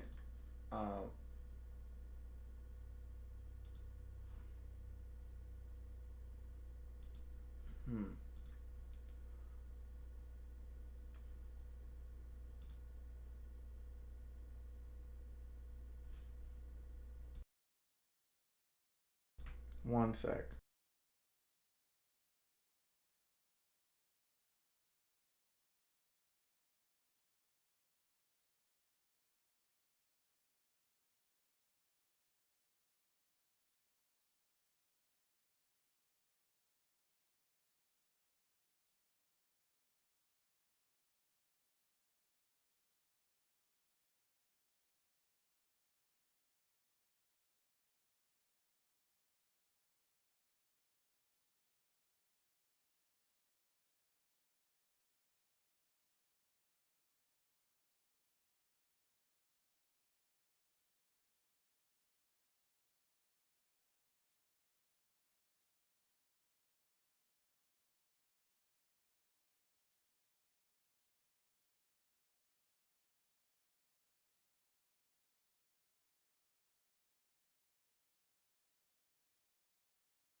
All right. Seems like it's a little bit back. B Paulton, by the way, good morning, Zim. How are you? B Paulton up and down, low volume right now, but not financial advice. Got a day off today, had jury duty, but got excused from it. I never have to go to jury duty because I ain't a citizen. Even though I've been called like 3 or 4 times, they go, if you're not a citizen, you may not attend.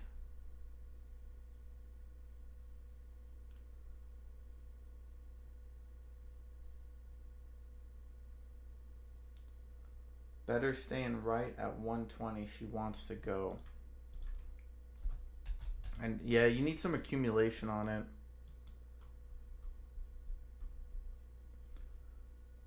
Got a day off to beep. Oh, yeah, beep. Sorry. I'm like, whoa. What did Zim say? Beep. Been halting up and down on low volume. Did this just get added to the market? No, it's been added to the market for a while now.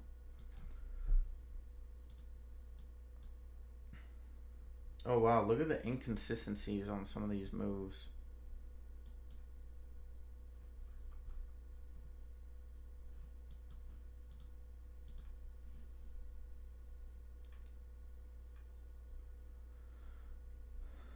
There we go. Moving up. I have to still list.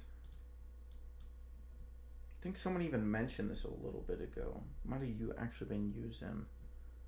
Someone mentioned it.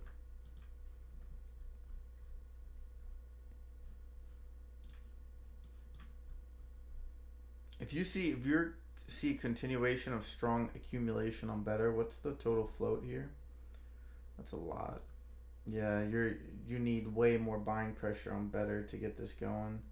To be fair, the selling pressure was weak.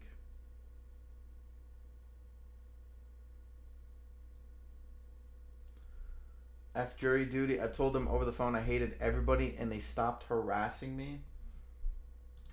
Yeah, no, I mean, it's weird because you basically like you gotta sit there and then they judge you. Like, are you? Isn't it weird that they get to like judge who the jury is? Like, shouldn't it just be like if you get called, you get called? Like, why do you got to go to selection?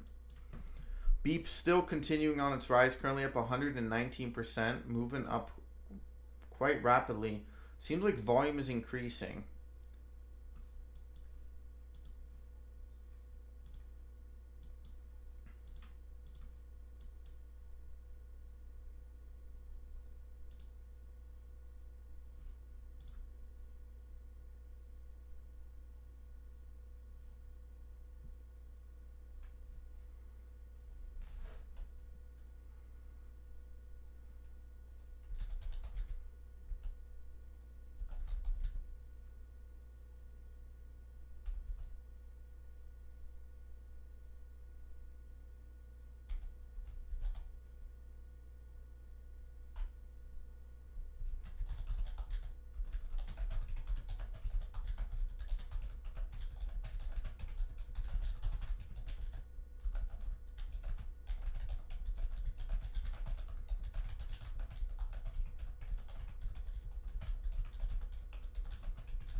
Finger now breaking above the fives.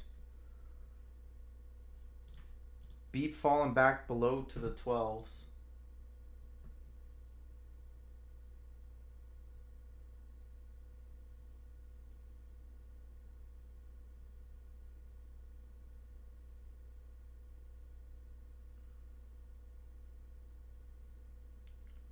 I've been on jury in case. Can't talk about it, but was told by a guy there next time they call you, just say you hate everyone. I did that and they stopped harassing me. Well, you definitely got put on a list for that. Check out the slow and steady climb SBSW has had from a week ago, so to today. Ooh. Yeah, no, I mean silver and gold look ready for another prime shot here.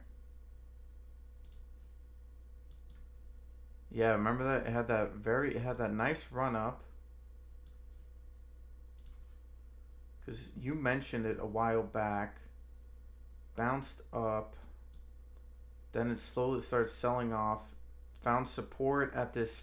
Wow, went all the way down to $6. Yeah, that's a good bounce play right there. Beep kind of struggling a little bit. BGLC fell down to 134, bounced back up to 145.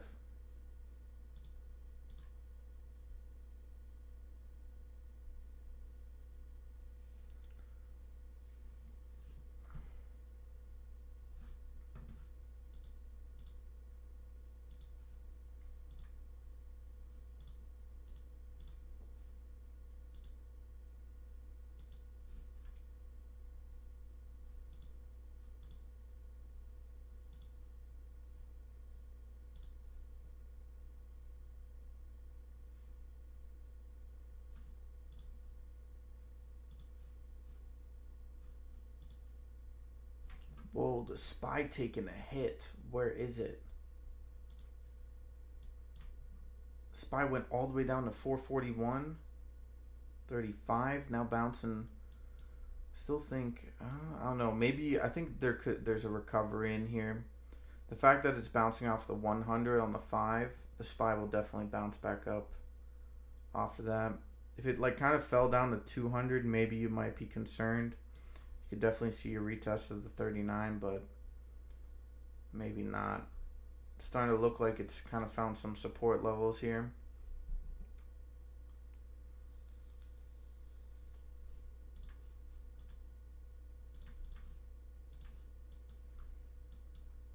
GME is still kind of hovering at this 18 support level.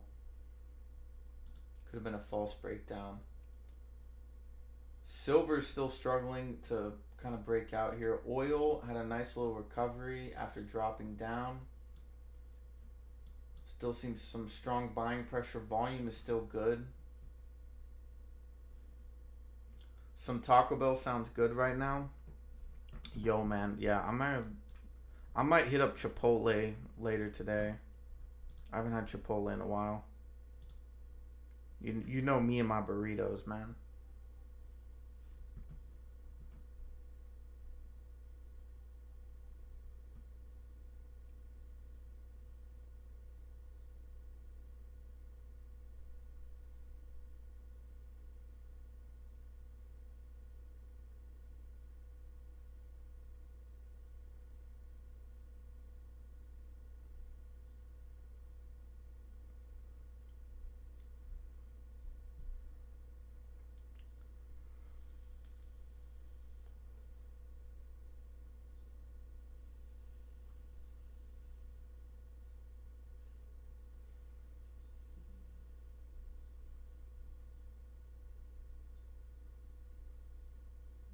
Damn, you guys are making me hungry, bro. Chill out with that talk.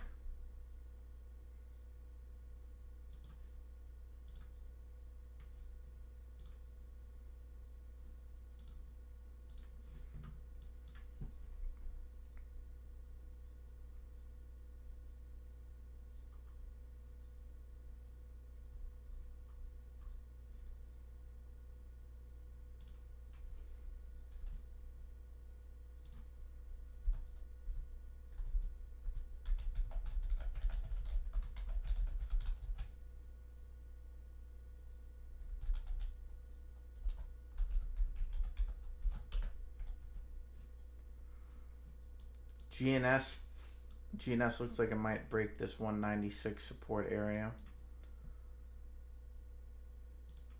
So yeah, SPY looks like it's kind of consolidating, looking for a higher push here. Finger hit 512. This move is starting to pick up momentum here. LQR bouncing back up here a little bit. HE still kind of at the top here. Beep. So it bounces back and forth.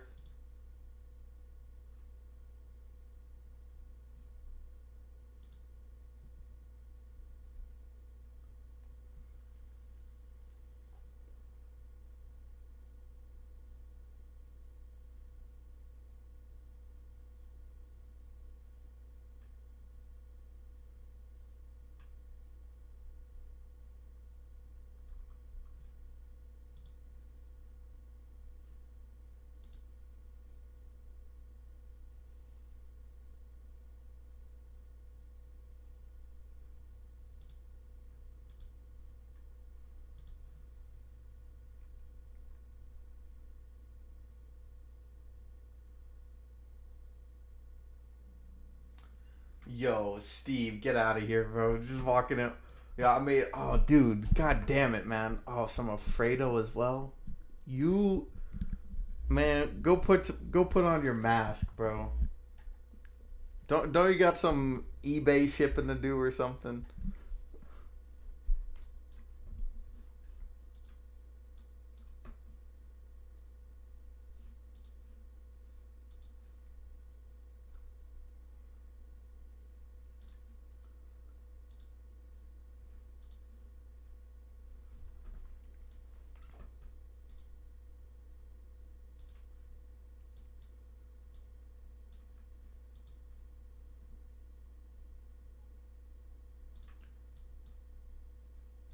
Finger is still looking really strong here. Where did Nvidia go? Nvidia actually recovered very nicely. Yeah, that buying pressure was strong.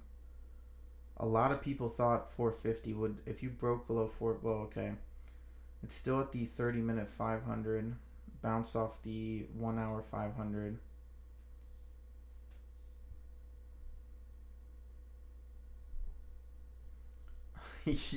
yo.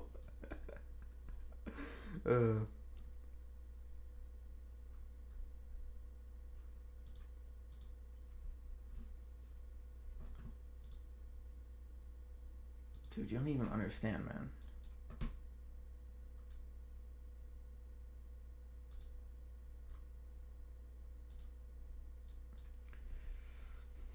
You know what? I might just end the stream and go get a burrito.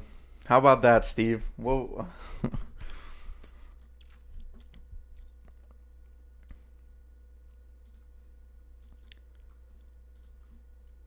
Oh, wow. Look at JD. How has this handled itself? Still near that support level. JD could be a nice recovery play. Still needs to collect some momentum. See, do we got any broader market plays today? HE, VFS, RPT, JBL. JBL's up 8%. FUTU up 7%. I know someone mentioned that last week.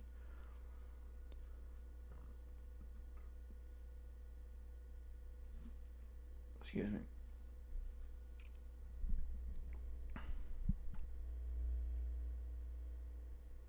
Bro, question mark? No, bro.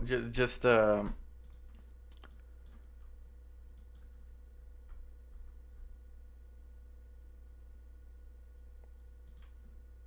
Steve heard weakness in my voice, so he came to batter me.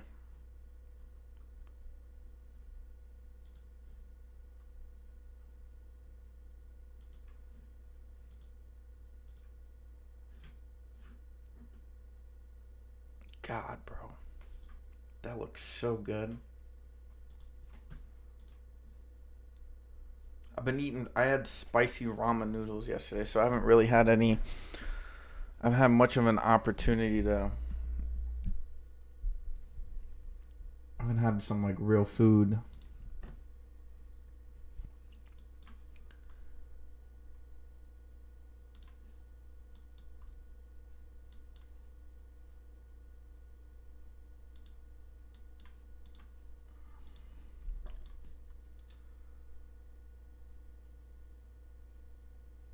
Man, this market, lol. I always hate this. Come on, man, make a move, do something. Okay, well, we see the dollar moving up, so let's take a look at the SPY. Yeah, there we go. That SPY, hard push down. Hard push down. Dollar moving back up means silver and gold took a little bit of a hit, which we can see here. Oil also taking a hit. Finally, we got some direction here. I don't know, that original sort of SPY call out. GNS popping back up a little bit. Still finding some good support. Volume is kind of low, but we do have a bit of a reversal on the MACD.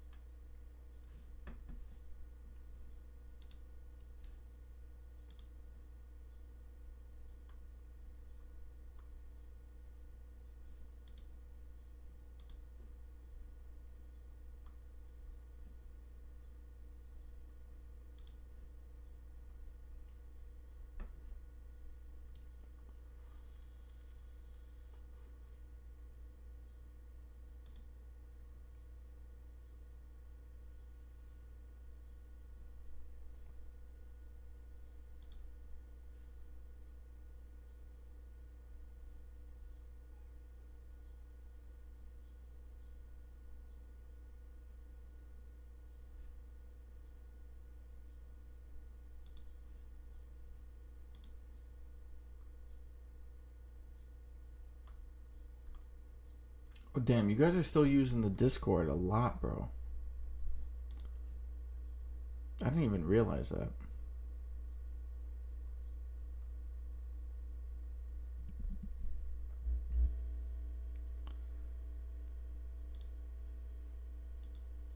God damn it, Steve.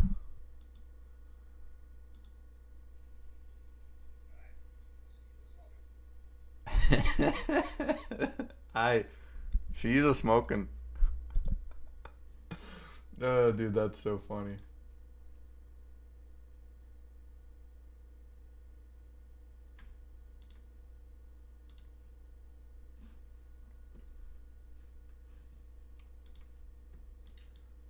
Getter borrow fee. Are we still doing the borrow fees?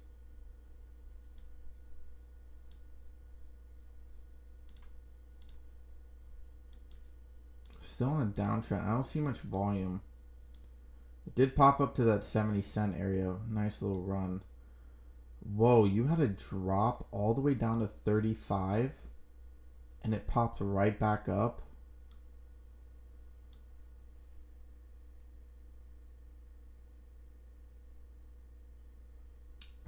Damn, neighbor just hit the wall driving into the driveway. So get the fuck out of the way, you stupid fucking wall.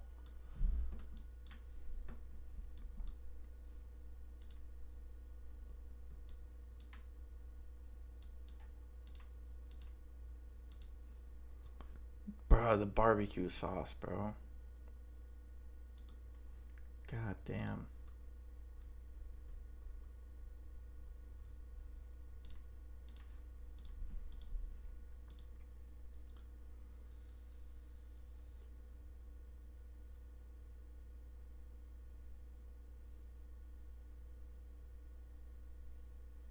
By the way, for MCOM, there's apparently a release, a news release on at 2 o'clock Eastern. So that's what 11 o'clock. So in 3 hours, you're gonna get a release about MCOM. So if you want to play that potential announcement, as I said, I think I saw the CEO mention something about a buyback. So if you want to potentially play a buyback, you could. I can just go to his Twitter. What's his name again? His name is like some.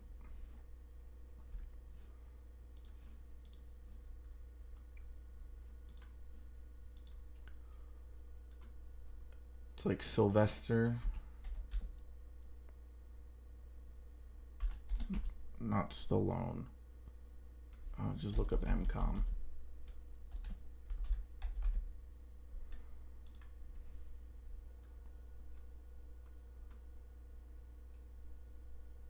So Salvatore.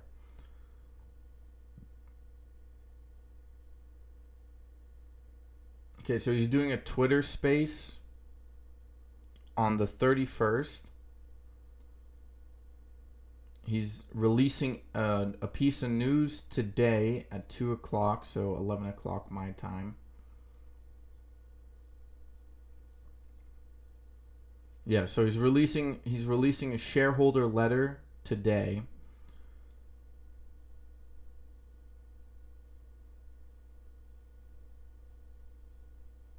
I'm surprised I still follow this guy on Twitter.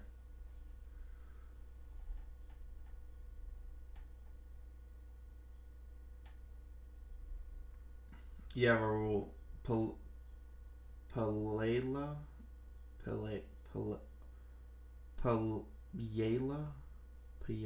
I don't know how to say his last name.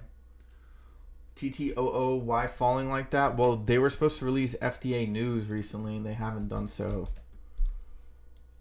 Right? If you're not releasing FDA news, and your stock is pumping up off of potential FDA news, then your stock's gonna go down.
SPY collecting a little bit of support here. GNS popping back up, retesting the VWAP here. Momentum is still looking good. If we can get, we do see a little bit of an increase in volume. TTOO is still falling here. GME having a hard time getting over that 18 resistance.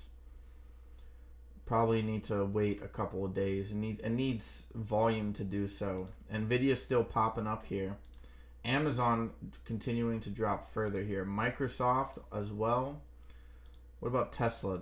Yeah, Tesla's just kind of trading sideways for now. Oh, wait, is PBR green? Let's go, PBR. Let's go.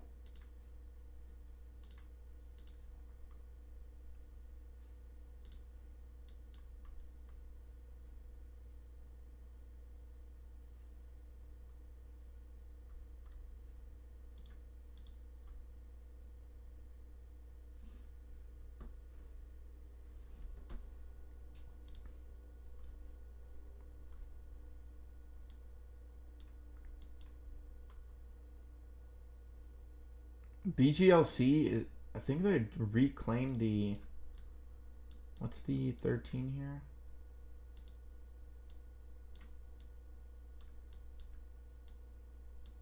BGLC has officially reclaimed the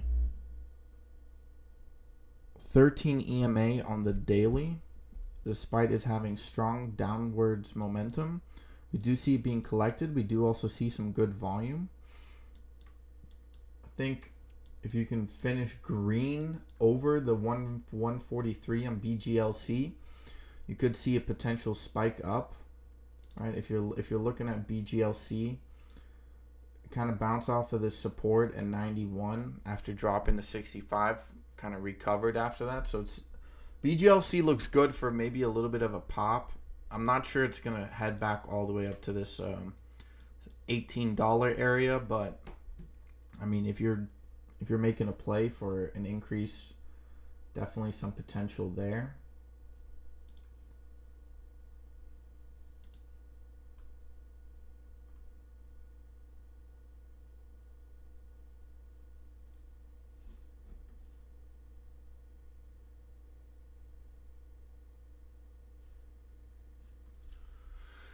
TNBR on a slow and steady climb, volume low right now though.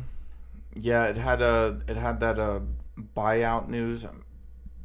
Okay, Steve is here in TTOO will be Wednesday.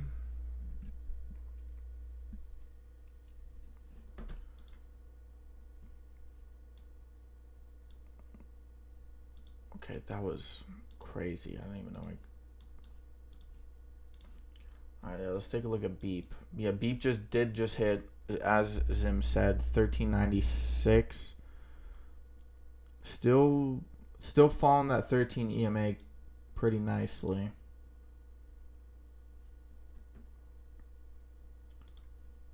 I don't know. We could see some upward momentum on the overall market right now. I mean, we kind of already had it. Dollar popped back up, kind of came down here. Ooh, silver officially breaking out. Looking pretty good here on the 1 hour. It's looking pretty healthy on the daily, though we do see some slowing momentum on the daily. The 4 hour looks good. Looks like we might see another pop-up continuation of the momentum. So we do have a bit of a mixed bag here on silver and gold long term. That could mean that people think that the dollar is done running, which is also probably reflective in some of the larger tickers that we're looking at. HE officially coming back down to the 12s. I think you could still see a retest of this $11 area. 1140. GNS officially trying to pop its way over to the VWAP for the third time today. Trying to break 210 here. EMA is still strong. Volume is still picking up here. Do still have a minute left to continue this candle here with volume.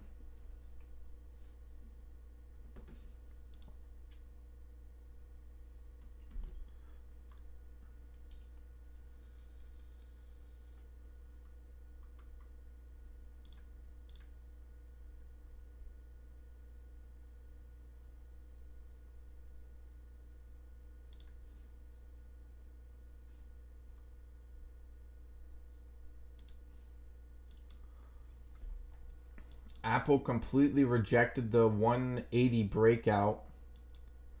Probably means it's probably going to have to head back down. Nvidia popped over the VWAP for the second time today. GNS hit 210, still struggling to get over it. But Nvidia, I know Nvidia's in this sort of wonky area where if you get some good buying pressure, you can collect that momentum, but it could easily flip to the downside. So we have been on a steady up climb. We have seen higher lows. So I think that's kind of our indication for the past, but who knows? We could see some news. Remember, Jay Powell spoke. When's the next Fed meeting? Isn't it September? The next Fed meeting is September. We do have Labor Day on Monday. So next, hold up. When is market closed? I think we actually have a short week next week. Yes, Labor Day next week. We do have a short week. Monday is closed for Labor Day. Keep that in mind. So next week will be very short and sweet. Monday, you get an extra long weekend for to chill. Next week will be a short trading week.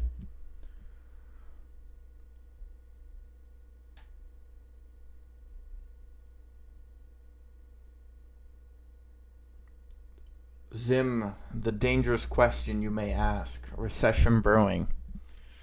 Oh boy. I think recession has been brewing the day that they put down the lock and key. I think they artificially pumped up the market. I think you're now starting to see the ramifications of this, right? You had high volatility in the market shutting down. You had high volatility in the market opening up. I think that you're going to see some whip effects due to that. I think that the overall system is going to be tested. Please, YouTube, be nice to me. Please, YouTube, be nice to me. I'm not saying anything out of order. This is mainstream stuff. So do I think that a recession is brewing? I mean, I think so. Seems pretty obvious. Though what I will say is that the market generally lags behind economic trends, right? It's not until you kind of are deep into the physical market reset, like the like supply chain, all that stuff. It isn't until you get deep into muddy waters in that end when you start to see the stock market kind of stumble a little bit. I think a good example of this is like GNS. There goes the stream. Yeah, dude. I'm waiting for it. I'm waiting for it. Like Goldman Sachs, for example. Goldman Sachs had a nice pop up today, but if you take a look at this trend, right? Goldman Sachs is alongside Charles Schwab and a couple of other of these larger banks. Wells Fargo is another one where you have, where is Wells Fargo? I normally have it on this list. Wells Fargo, right? If you see, Wells Fargo's had a pretty hard dip over the last couple of weeks here. So I think if you, right now you had Silicon Valley drop, which was kind of the largest bank. You had a couple other ones go under. So, but I think if you see one of the big boys hit, it's kind of GG, right? We just had Evergreen, right? That's the Chinese shell company that owned a bunch of real estate property that was high. The Chinese market is propped up. It's so over leveraged that it's going to have impacts on the United States, right? You have massive unemployment in China. Please, YouTube, please, YouTube, please, YouTube. Relax. Yeah, you have massive unemployment in China. So people are trying to say that those economic impacts won't spill over into the United States, right? But I would also say one of the main reasons why China is experiencing those issues is due to the fact that some of their largest the largest customers they have, the United States and Europe, they are struggling to make purchases. So when you have people struggling to make purchases, then China has trouble making producing things because there's no demand for it. If you have no demand for it, you can't pay your employees, which lays people off. They have less spending power, which then flows back into the United States and back into Europe and in Africa. When they can't when they struggle, those economies struggle, and it's just kind of basically we're in a credit spiral, which is what a lot of Michael Burry talks about. Relax, YouTube. I didn't say anything out of order. So we're kind of in this spiral, essentially. We're in this economic spiral where basically because one thing shifted, the whole other thing, all the moving pieces kind of go.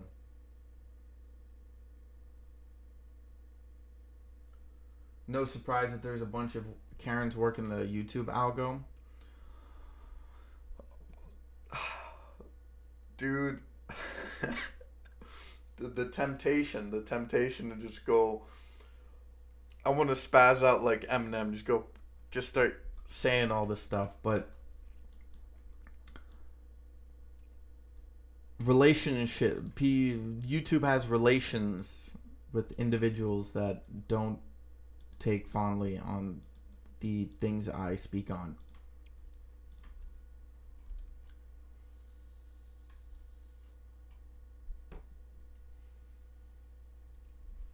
I mean, dude, when you got countries literally stopping, like they're just stopping the releasing of data. I mean, that should tell you what's going on. When countries just stop reporting economic data, why are they stopping it? What is the need for them to stop it? Right? There's this one chart that's been going around, this relationship with treasuries and the SPY. And right now the SPY is wildly overvalued. Right? And this kind of goes with the rest of the market, that a lot of these companies need corrections. But the question you then have to ask yourself, and this kind of goes back to the economic death spiral, regarding credit as well. Credit is a big one. If you guys look at the amount of debt we as a country own, not including the rest of the world, which is right up there with it, the ratio of debt to GDP worldwide has gone up 20% since 2007.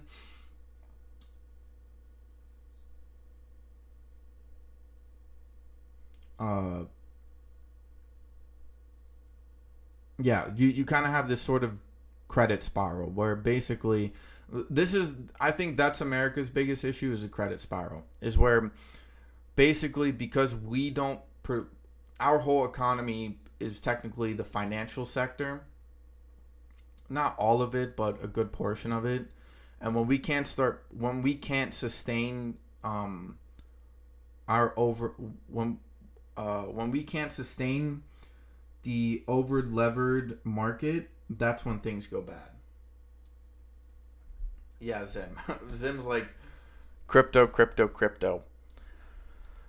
I think in the next couple of years you're going to see the decoupling of Bitcoin from the overall market. It's bound to happen. I know that there's leveraging in Bitcoin market, but crypto has the fluidity to adapt. The stock market does not.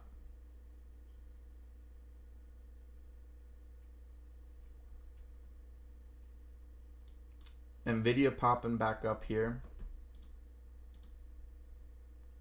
Beep back up into the 13s. GNS is still kind of stuck in this channel here. But guys, remember, do your own due diligence, please. I'm not a macro expert. There's not a single person on this planet that's a macro expert.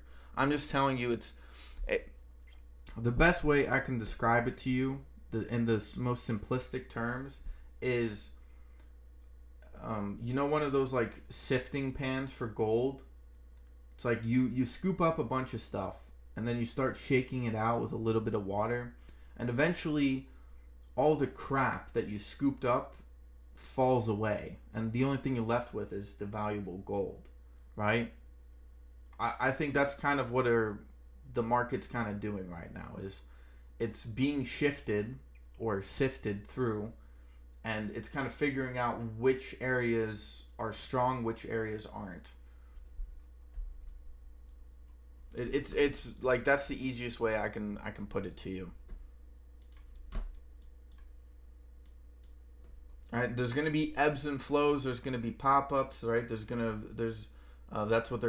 what they call blow off the tops. Is essentially where you have massive rallies. For example, Nvidia is probably the best example of this, right? You have Nvidia, a company with a PE ratio of 200, 220. I think at one point it even reached 240.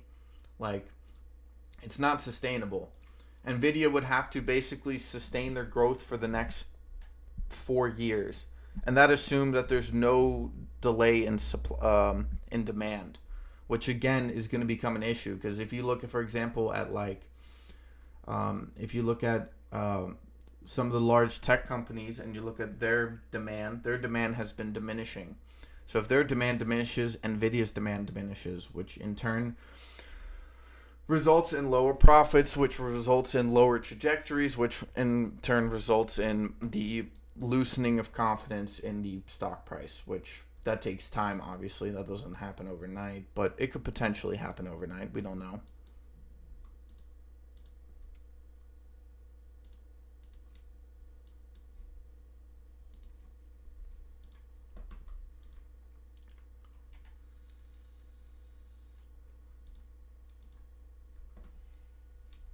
That's why, if you haven't, DM Pyro. Ask him questions about the good old gold and silver. If you have Pyro on Discord, ask him questions. If you got questions about gold and silver, you can also ask him on the stream. Because in my mind, I think precious metals are kind of set up for a nice little move. Could be a big move, but I think it's going to be a decent move. If you're speaking macro-wise, right? Because you asked the question, when recession. All right, silver just broke Fibonacci level. Gold's popping up here. Not only now, but like the sort of the way the long-term chart is set up on some of these areas.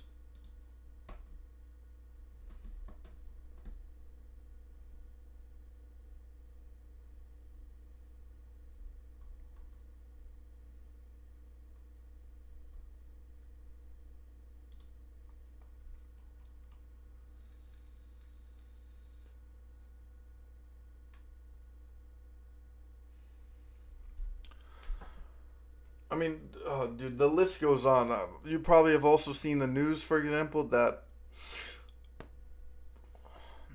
Excuse me. You've also probably seen the news, for example, that there are banks denying people withdrawing their money from the banks, which is a whole nother issue. You also have zero DTEs. A lot of people have been gambling on that. They don't think there's going to be any consequences to that, but let me tell you something. One of the main reasons why the SPY and a lot of these other large companies are so decoupled from sort of the fundamentals of the market is due to zero DTEs. Because when you purchase zero DTEs, like when you buy options that expire at short term, market makers and algorithms hedge against you. And because a lot of people were buying puts over a period of time, the market gets pushed up because people start buying they start buying puts.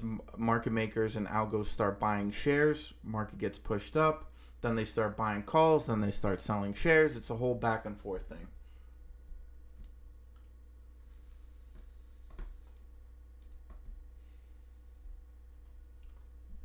Gold and silver has been running slow on purpose. People get bored with it and move on. Then boom, it explodes. Yeah, but Pyro, me and you, how do you say, like, we've been, well, you've looked at gold and silver a lot longer than me, obviously, but when I look at gold and silver, like, you start kind of picking up on the language of it, and you start to see, like, oh, like, it's getting ready. Like, I've shown you guys a couple of times my sort of chart setup on silver, and kind of what Pyro said. It moves slow, and then boom, next thing you know, you're chasing it. It happened in 2020, right? I can show you this. Where's PSLV? It also happens in a lot of the miners with gold and silver. Right, back in 2020, PSLV was trading at 645. Dropped all the way down to 434. Went on a massive run all the way up to about $10. So you could have made around, what, 250% on PSLV just off of its, like, and it just started skyrocketing. I mean, people were just piling, like, jumping over each other, kind of like remember what is it, the movie with Brad Pitt. Remember when all the zombies are trying to, like, get into Israel with the walls, and they're kind of jumping on top of each other? That's what happens kind of with gold and silver, because people ignore it, and then all of a sudden they're like, actually, it's good. Because, how do you say, then all the brokers start pushing it, which is like, because that's what's happening to Nvidia as well. By the way, MCOM has now taken a couple of hits here. We're kind of getting back to that sort of like 950 to that like 890 area. If you know that there's going to be some news, right? There's going to be a shareholder letter in the next 2.5 hours. I don't know. I'm not sure if you want to play it. I personally don't like MCOM, so the CEO is a sleazy bag of excrement, so I don't play it. But if you're looking for a potential day trade, I don't know.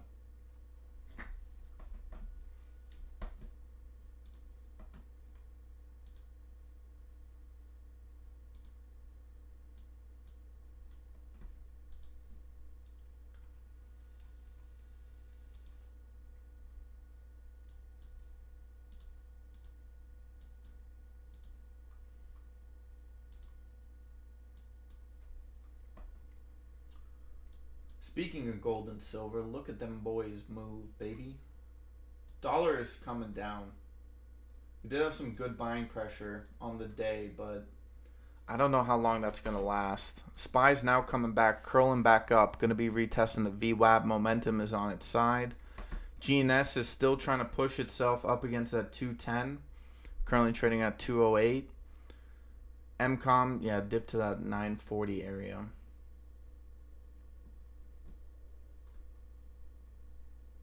Let's take a look at the VIX, actually.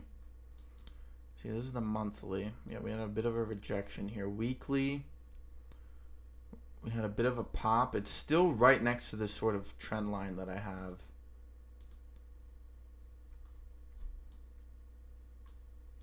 Wait, why is this moving? Hold up.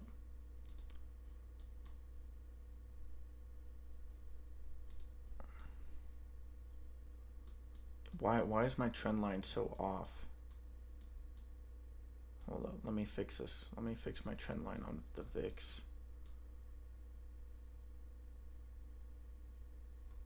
No, it was, what was it? It was like, I put it right here.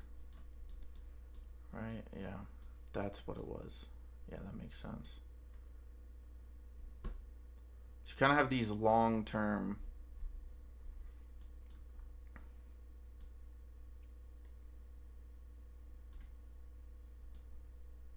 because I'm not sure how much you guys actually know. So not a lot of people actually know this, and I'm gonna say this, and Google, YouTube, and Google might not like it, but I'm gonna say it anyways because I think it's important for people to actually know this, because a lot of people don't actually know this. Back in 2018 and in 2019, you actually had massive structural problems within the banks. Okay, before the pandemic, before they printed all the money, before the all this stuff, before all that crap happened, right? You actually had some massive structural problems within the banks. Okay, if you go look at the VIX, which I just kind of looked at, and I'll do it again just to quickly show you guys, because people don't know this, bro, because they just look at a chart, they don't always know. Okay,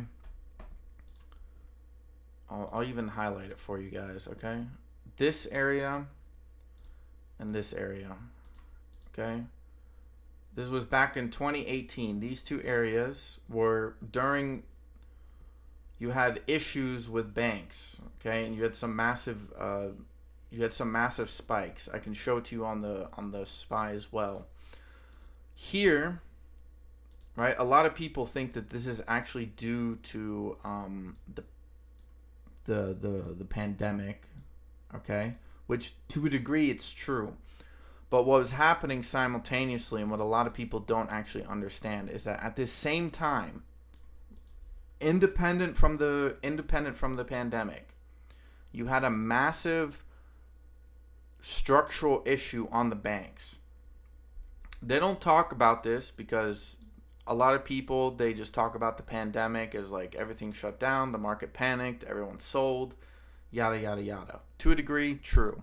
However, this issue was actually happening since 2017, and it started in 2015. But people don't talk about this because it kind of got shoved under the rug. Like no one paid attention to it. But if you go back and you do your due diligence on some of the movement of the banks and stuff, you'll see what I'm talking about.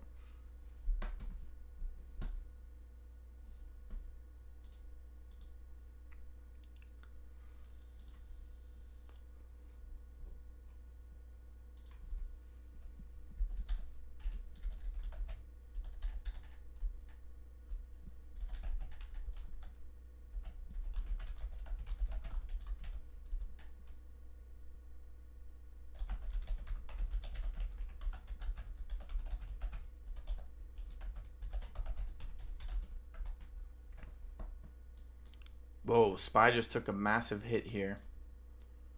Once again testing the 100. It's done it 3 times now. We're going to see if it breaks it here. Nvidia took a big hit, breaking below the VWAP here. SPY now breaking below the 100 EMA. GNS popping over the VWAP, now breaking past 210, breaking into the 213 area. Kind of popping back down here. We do see some buying pressure here on the SPY. Wow, we actually might head back down to that 39 level.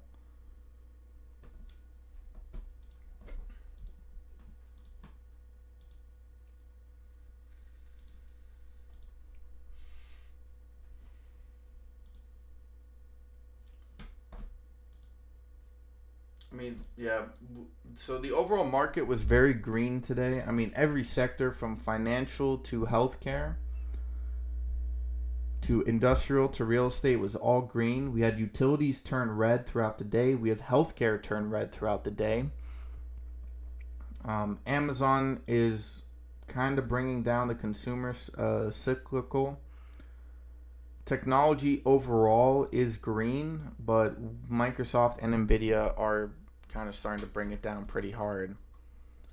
We do still see some of that buying pressure on the SPY. Nvidia recovering after that breakdown below the VWAP. The VWAP.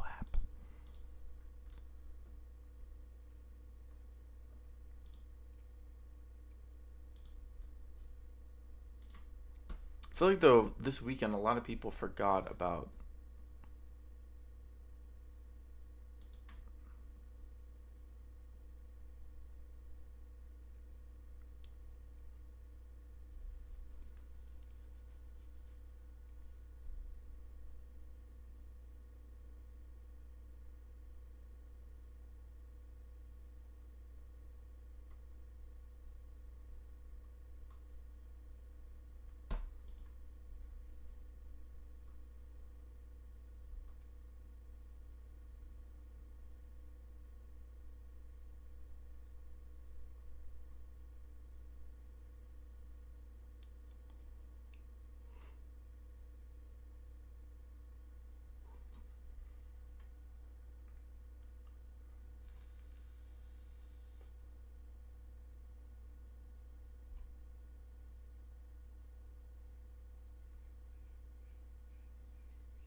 Okay, let's take a look. HE bounced off of 12 back into the 13s. VFS hit 93. It officially broke the pre-market high. LQR still bouncing at the 200 EMA, currently trading at 129. We do have some downwards momentum. Did pop pretty hard.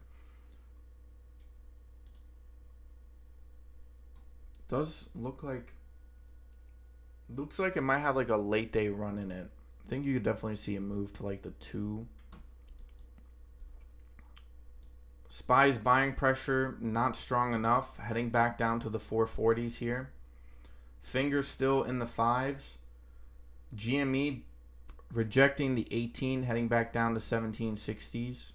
1767 to be specific as of right now.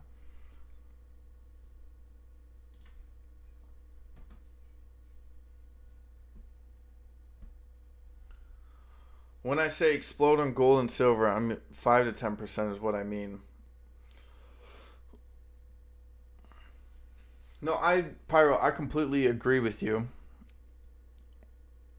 I think, but I think it kind of depends on the time frame, right? Like a 5 to 10% move on silver within a couple of months is like massive. Like if you see, I have silver. I think I have silver going up to like 28 by, I think, beginning of like November, maybe end of November. If that's the case, I mean, you could see.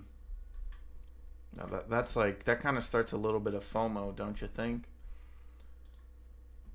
Beep taking a little bit of a hit here. Hit 1081. We do have some curling momentum. Zim, you bought the dip. Yeah.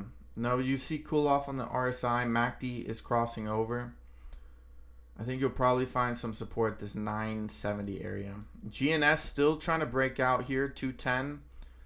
Does see more confidence. SPY does look good here. Buying pressure is still there. I need a little bit of volume.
Gold and silver are not really for trading daily. Precious metals are long-term plays for me, but physical and put it away. I started buying gold at when it was 290 ounces and silver was $2 per ounce. Bro.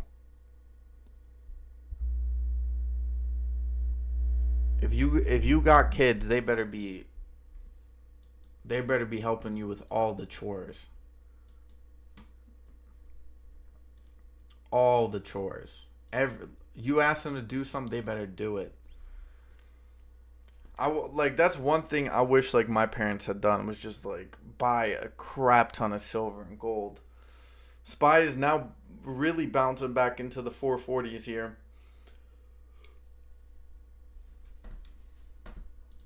I really wish they had done that.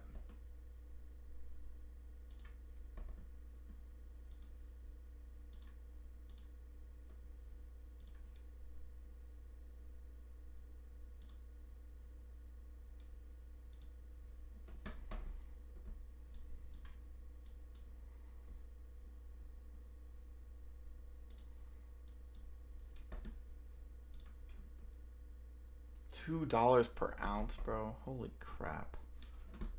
How long ago was that?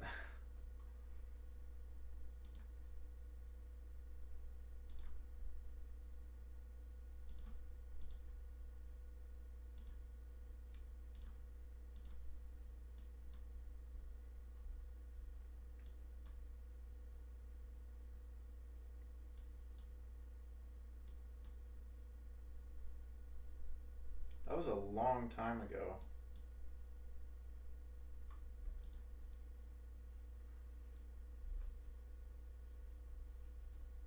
Wow.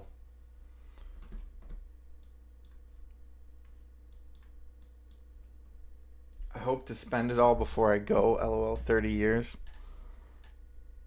Well, probably want to get on that pretty soon because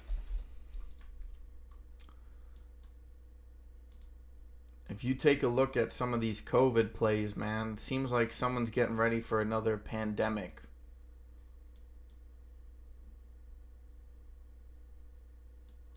I mean, bro, look at APT. APT, a mask manufacturing company, went all the way from 375 up to 525, came back down, bounced off of the 450, now heading back up to the $5 again. So those moves will be crazy. And by the way, if it does happen, I mean, silver and gold will skyrocket. So I guess it's a win-win, but you know, I don't want to presume.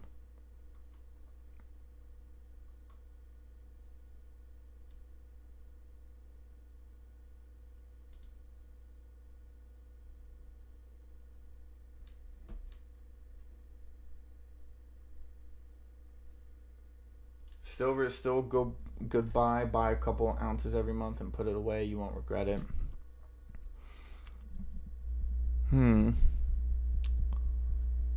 Yeah. Also, if you also look at the ratio production between gold and silver, it's like plus the utility of silver has picked up over the last couple of years.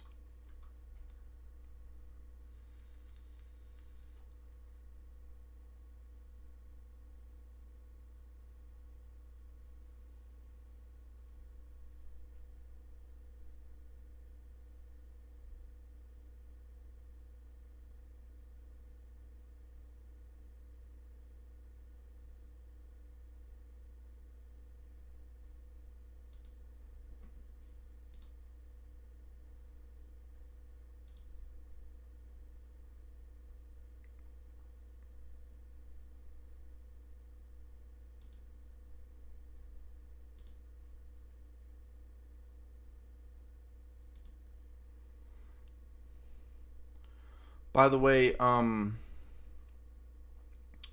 has ordered its banks and various funds to start buying stock. So that could also be an indication that I'm not actually sure if it's their. I think it's their stocks as well.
All right, guys, I'm gonna go walk the dogs real quick. I'll be right back.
All right, I'm back. I'm back.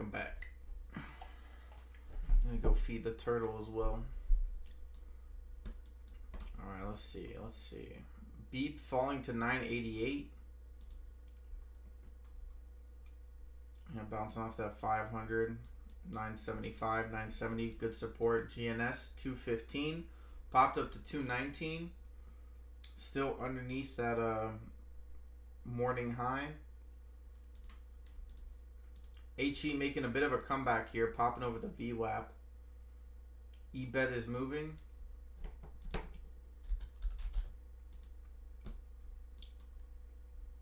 Yeah, bouncing off of 3.8, moving up to 4.16. Good recovery there.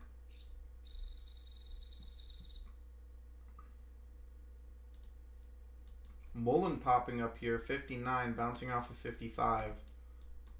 So what you wanted to see, you want to see 55 hold this support.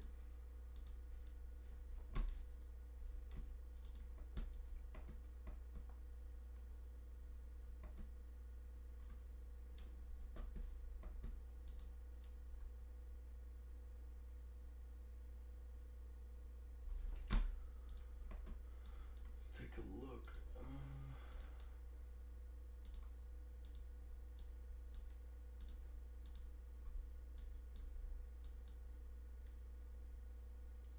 Gold making a sharp move, silver pushing up, oil dropping down, treasury still staying about the same, dollar still finding support.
HE trying to push back up into the 14s here. MULN now back into the 59s, trying to push 60. GNS still kind of trading in this sort of channel area. MULN does have a little bit of momentum. I'm not sure how strong it is. I'm not sure if you're going to actually reclaim that 65 area. Finger now at 506. 512 is still the high. BGLC continues its rise, hitting 165.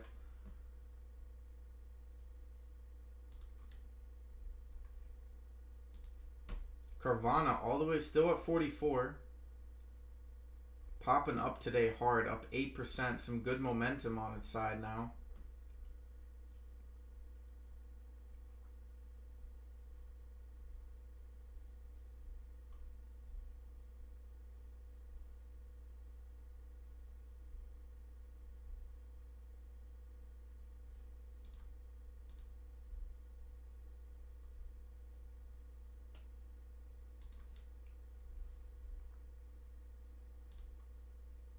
Nvidia with a strong recovery. Tesla still trading sideways, downwards. Amazon pushing up slightly, but still in a sideways downward trajectory.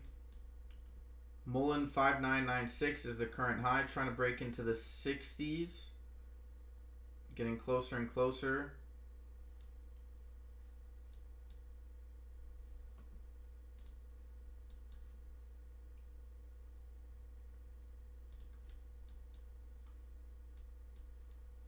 A little bit of fall off there.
gonna look something up. What was I gonna look up? Oh yeah.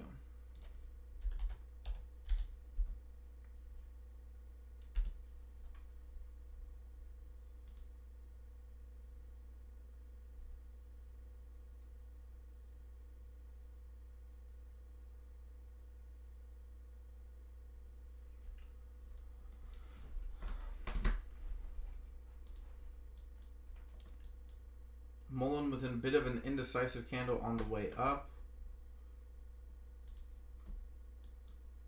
SPY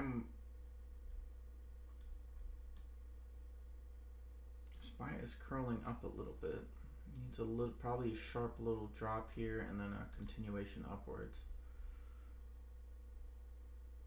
Yeah, definitely gonna come, probably gonna retest this 500.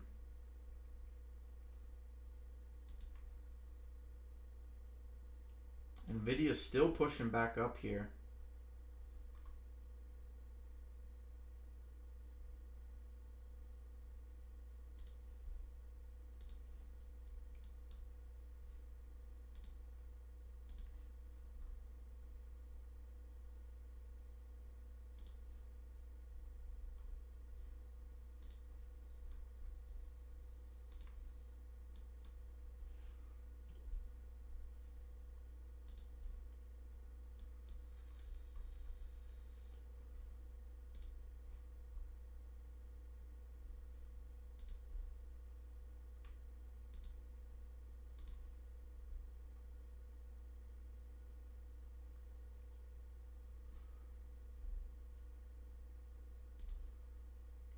MULN hitting a new high, 97. Getting really close to that 60. With an opening candle above the 100. Momentum is still picking up here. Volume looks good, but we'll see if that can continue.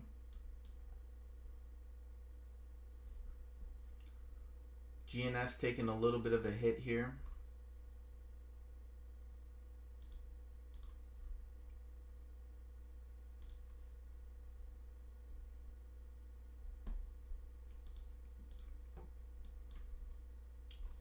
Yep, hit that $9 area, 970 area. Really strong bounce. Can see a little bit more volume. Probably want to recover the VWAP. Probably, yeah, want to definitely recover that VWAP though. If you can't do that, you're gonna have a little bit of trouble. GNS look like it might have to retest some support levels.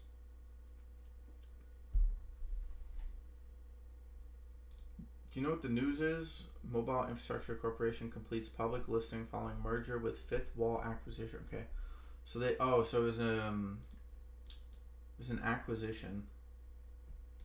There we go. MULN breaking into the 60s. 60.47 is the current high. Currently trading at 60.40. Still has close potential breaking out here.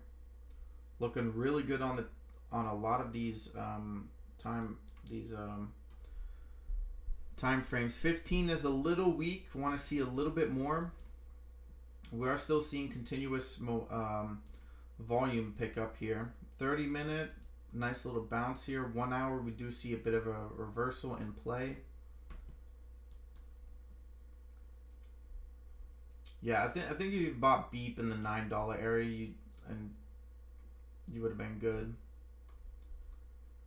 You might probably see a little pop over this this VWAP, probably around 1240, 1245. MULN now breaking 61. 61.11. Now breaking 61.98. Breaking into the 92s here, at least attempting to. Currently hitting the 200 EMA on the 5-minute. Strong push up, volume increasing.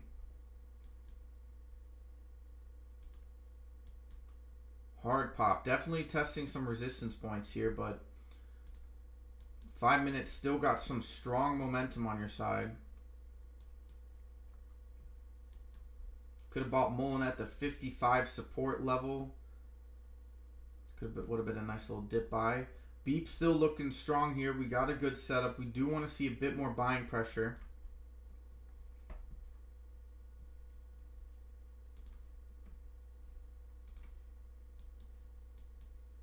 We do see some selling or taking profit in MULN.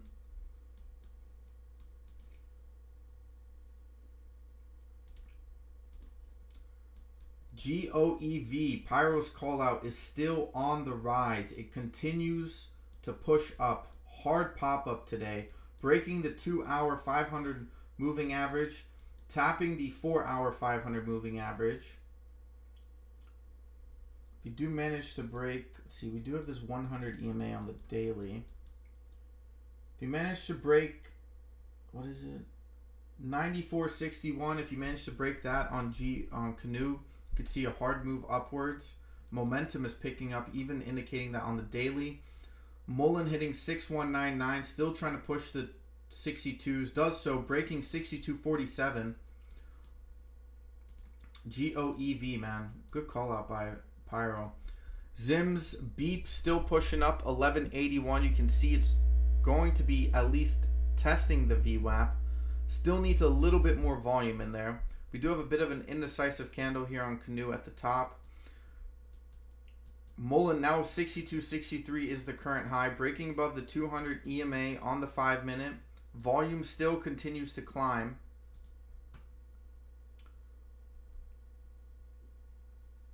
MULN seems to have announced a purchase order. 63 cents on MULN. 63.15. Still breaking further. Beep trying to push that VWAP. The VWAP. MULN new highs here. 63.39. I saw it. 49. 63.71 is the current high. We are taking a bit selling. Profit taking to be in order. Dipping using the 200 EMA as support on the 5-minute. Beep does have a little bit of selling pressure as it runs into the VWAP. GOV kind of trading sideways, very tight right now. That's what she said. Sorry, too easy to not take that opportunity there.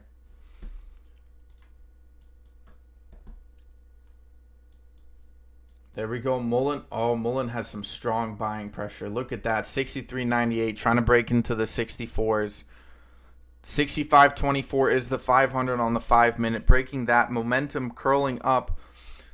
48 EMA looks strong. If you continue this buying pressure with volume increasing, you could see a larger move. We did have a dip looking very similar to GOEV.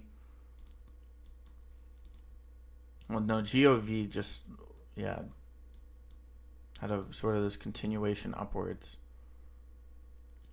65 is definitely going to be a tough one on MULN.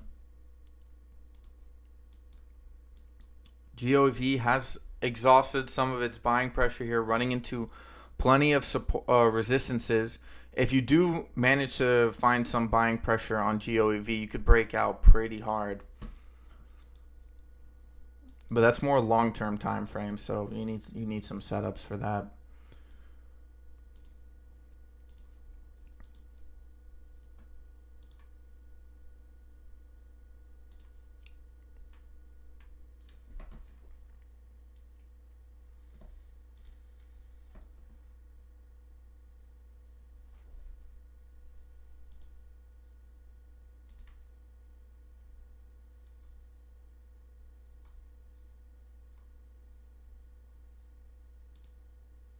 Gold and silver taking some pullbacks here. Probably going to have to retest some of the support levels. MULN's still bouncing off the 200 EMA on the 5, 62.50.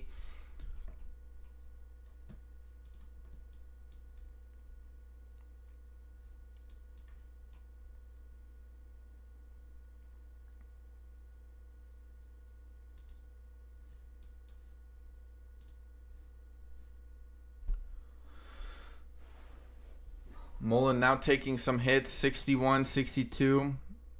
Good run up, does need to breaking below the 200 EMA. Can find some buying pressure there. That would be good. GNS still at 207. Having a hard time breaking out here. There we go. That buying pressure on MULN we wanted to see. We got 2 minutes left on the candle.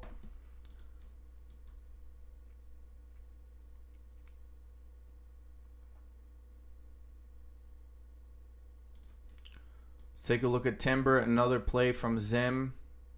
Still hitting the top of this channel here. 328 was the pre-market high, which was, I believe, on Monday. Yeah, it was on Monday. Managed to just kind of trade sideways here. We do have the MACD kind of coming back up here. We could see a nice little pop. Maybe some buying pressure pushing it up. MULN now reclaiming the 200 EMA. Some strong buying pressure. Volume still looks good. Could be some exhaustion here. Got to keep an eye out on that. GNS now breaking below the 208, 207 area.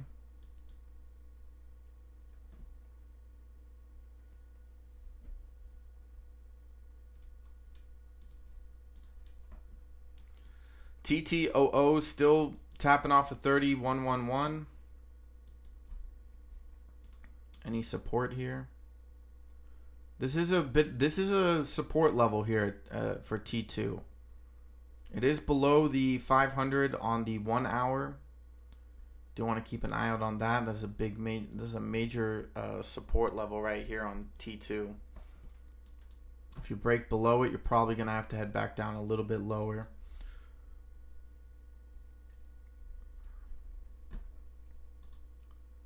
EBET still continuing its rise, displaying some buying pressure, not very strong, but not weak. Volume did die off a little bit, though, after those pop-ups. GNS now back to 203.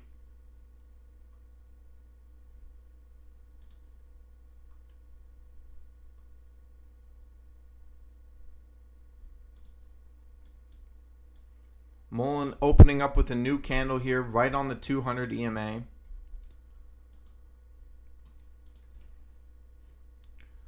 GNS's momentum does look like it's been exhausted. Now breaking below the 48 on the 5. Failed to kind of pop up above the VWAP there. MULN still indicating some downwards pressure.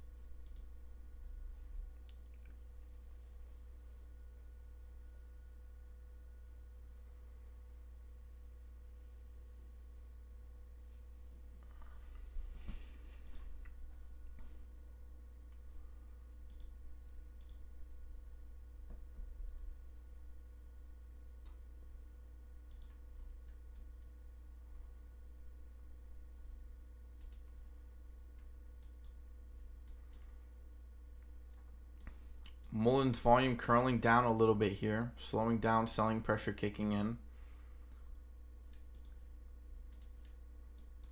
SPY still hovering above 440.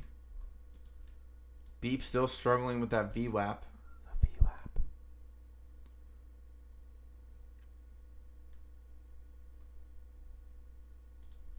Holo continuing its rise still. Bodhi with a call out. You guys had some bangers, man. You guys have had some bangers over the last week. I think it's probably some of the best call outs you guys have had in a while. And I'm talking like, I'm not talking like wake up in the morning call outs. I'm talking like you guys called these plays out like 3 or 4 days before they even ran. So props to you guys. You guys have been really killing it.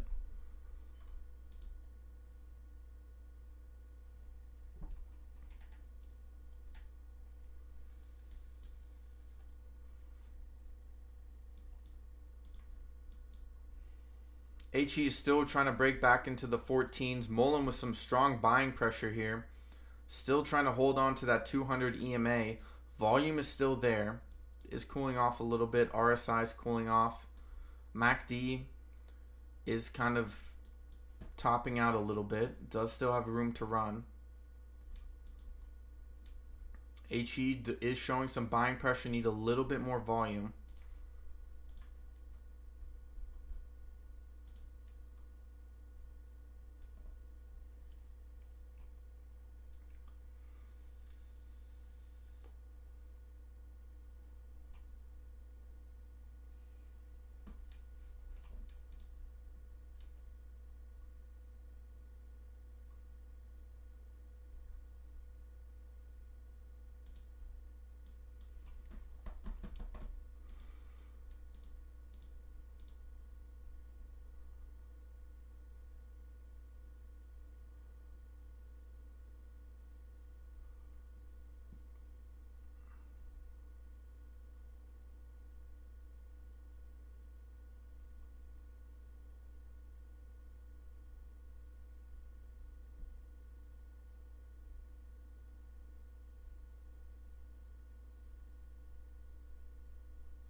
Tesla dipping even further low. Dipping even lower. 235 below the 500 on the 5-minute. Momentum still curling down. Nvidia now starting to display some indecisive candles on the upwards movement. MULN still indicating buying pressure.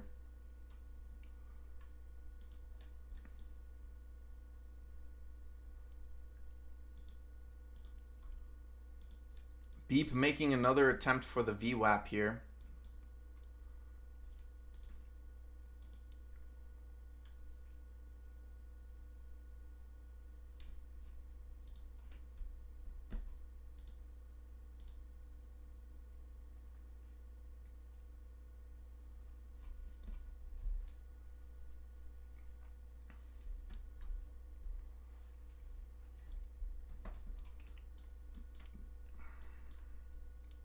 There we go. HE making another push for the 14. MULN now showing that buying pressure. 35. Buying pressure on the way down. Good indication. Now do we have the volume? Now breaking the 200 EMA. RSI is now curling back up to oversold. Or sorry, overbought. Apologize for that.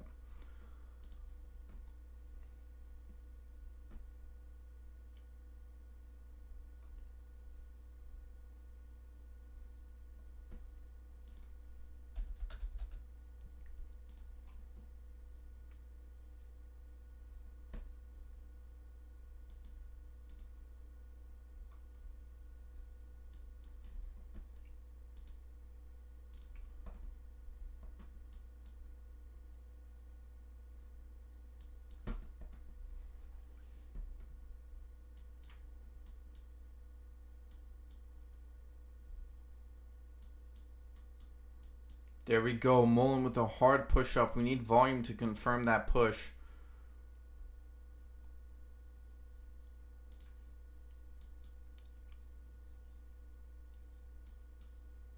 There we go. Hitting new high. 64.36.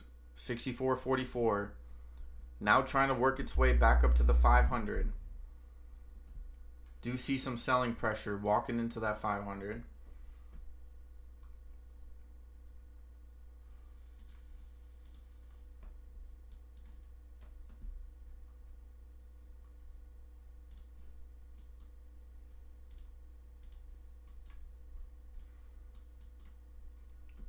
Could see a potential push back up to that 18 level on GME.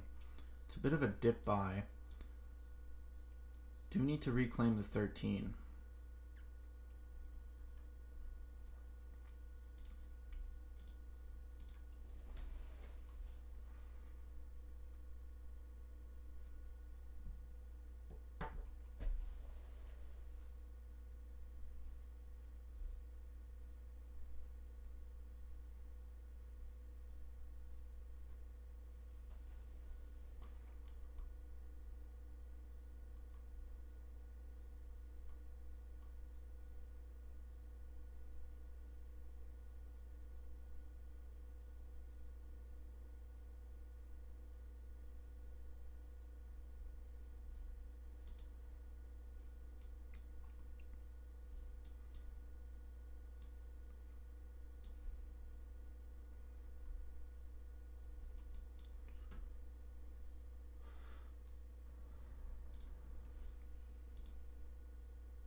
HE breaking above the 14 here.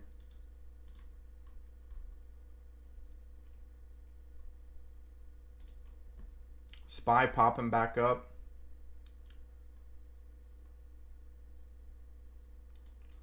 MULN still struggling with the push above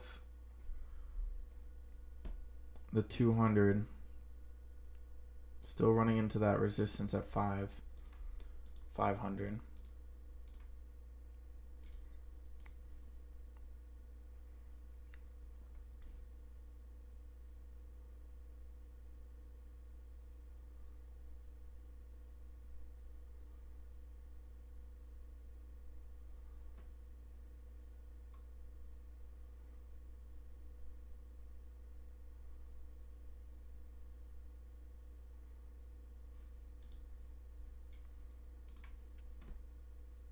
There we go. MULN pushing 6499, trying to break the 65, jumping itself into the wall of 500 EMA on the 5-minute.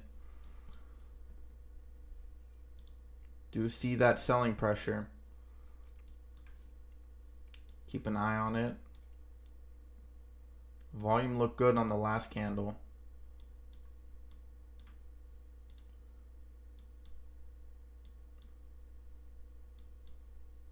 $10-minute looks strong, curling up, running into the 10 and 15-200 EMA, breaking the 500 on the 5. Momentum is looking really strong. 6577 is the current high on MULN. A rip all the way off of the 55.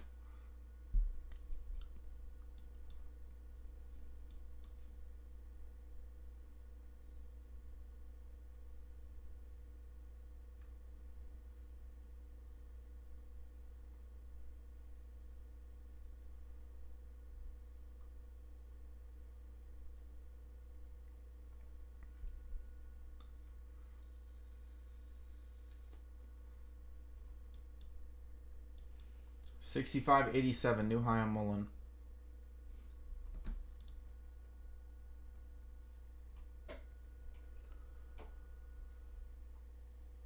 FFIE.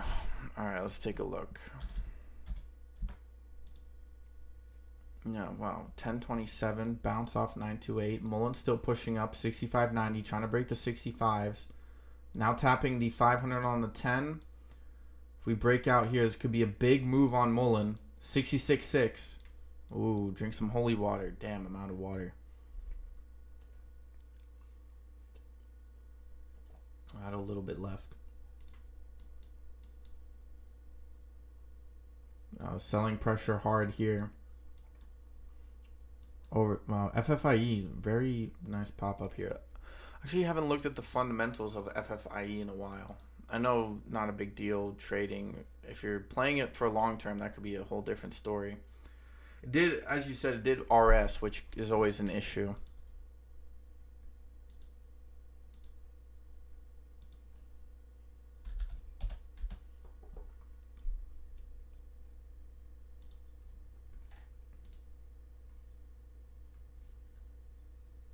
Does have some good momentum on it, especially with MULN running. That could be good.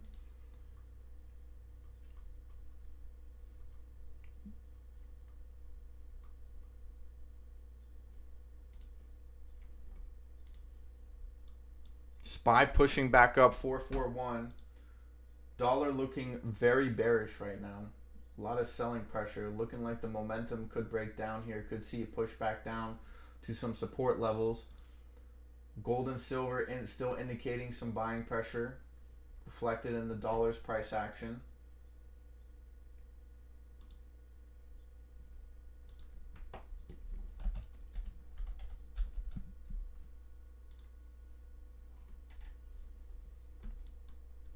SPY now bouncing below the VWAP.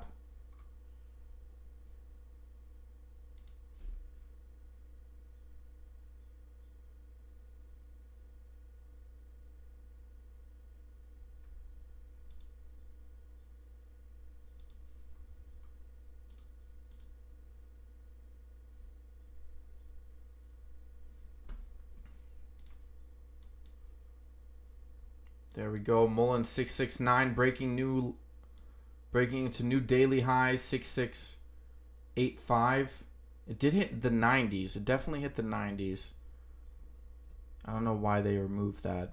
Definitely was about to break into the 67s there. FFIE bouncing now below the 100 EMA. On the 5-minute, MULN taking some selling pressure, 6697. Momentum is still looking very strong here. Larger, we are starting to see some cascading momentum kick up into MULN here. We do have a golden cross on the 2-minute. Well, it's a lagging indicator, so it could be a bit of a slowdown here.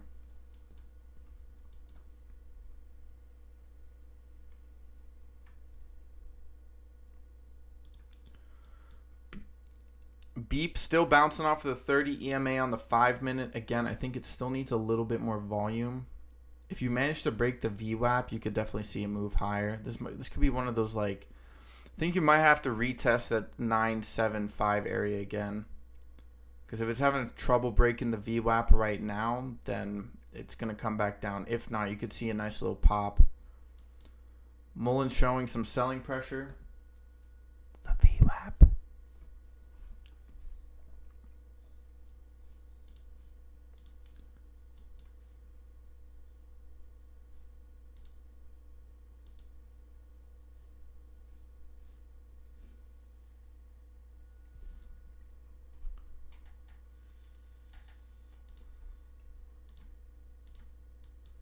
Did run into that 10-minute 500 EMA.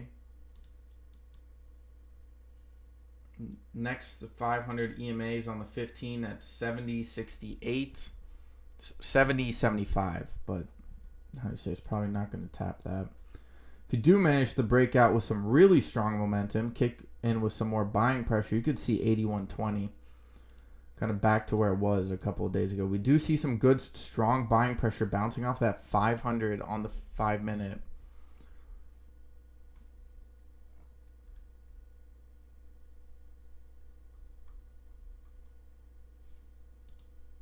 VFS looking like it could break down here.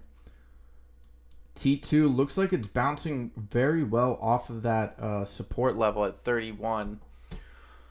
We do see some curling momentum. Not very strong yet. Volume is still relatively low, but something to keep an eye out.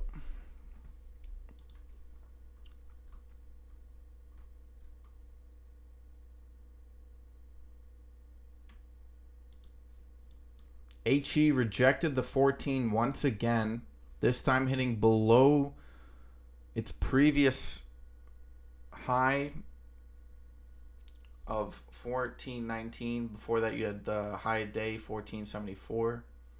Still do see some buying pressure on MULN. We probably want to see a little bit continuous volume here, but it is looking good. Momentum looks strong. We did get a purchase order. MULN does have some things working for it.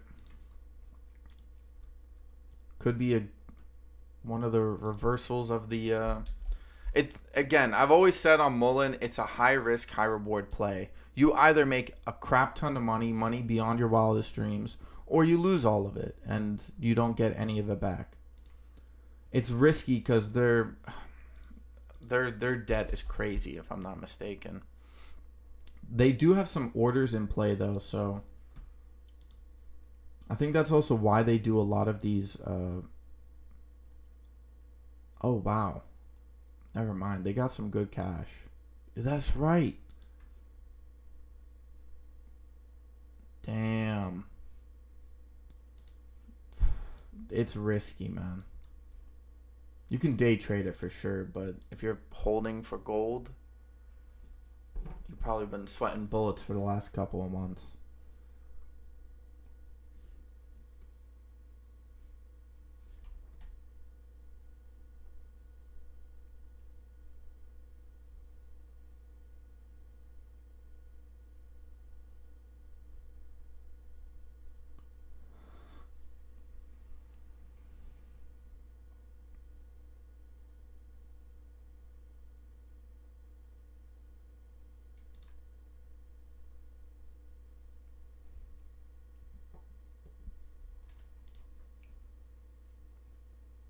We do see some rejection on MULN. GNS still having a bit of, could be just an accumulation.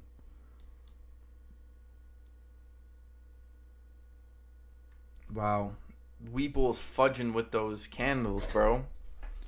What's up? What's up with that, Weeble? Why are you fudging with those candles? I see you fudging. Don't even lie. I see it. You just fully on lying about the candles.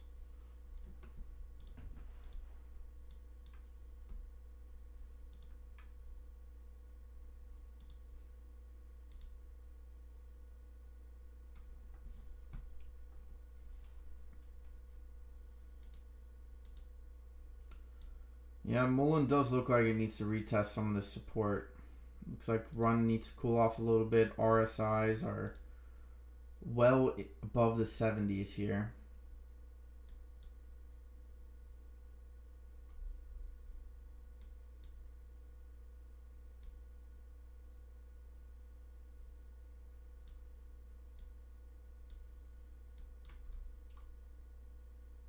Do see a little bit of a topping pattern on the 10 minute.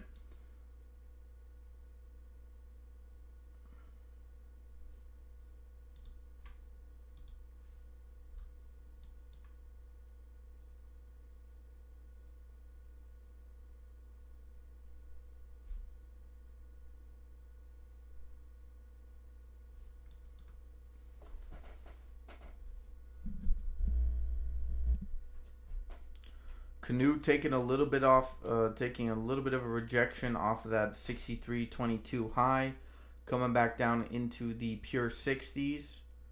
We do have some support at 59.63. We'll see how it maintains the VWAP below at 58.58.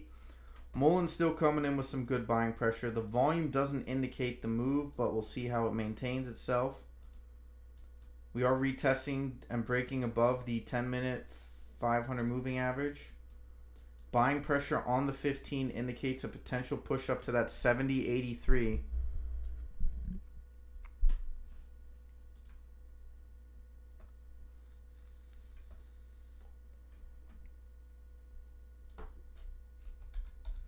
Let's take a look at ADTX.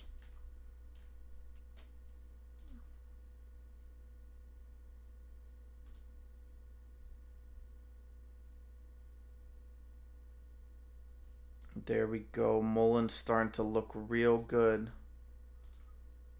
A little bit more volume. A little bit more volume. 67.50 is a new high.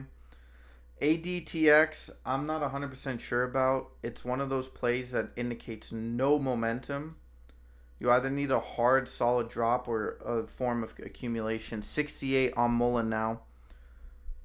68.01. Breaking well past the 10-minute 500 moving average. Now trying to push up to the 70, 75 area. 68.19. Wow, MULN, look at that. New high, 68.99. Trying to break into the 69s. Now bouncing off the 200 on the 30. If you push back, if you push up above that, you could see a potential move to the 80s if you break the 70s. 76.35 will be a bit of a hard stop here on the hourly.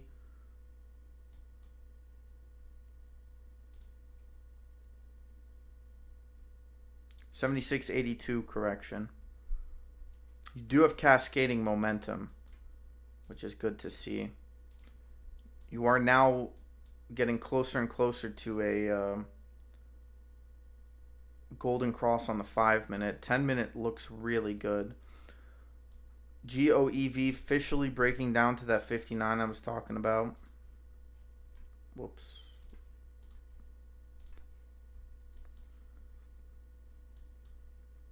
I think there's better plays in ADTX, especially today.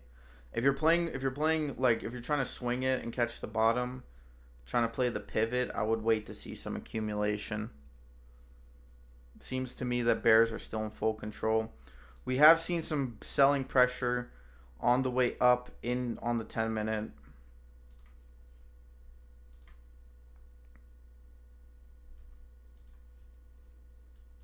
Beep seems like Beep really rejected that VWAP there.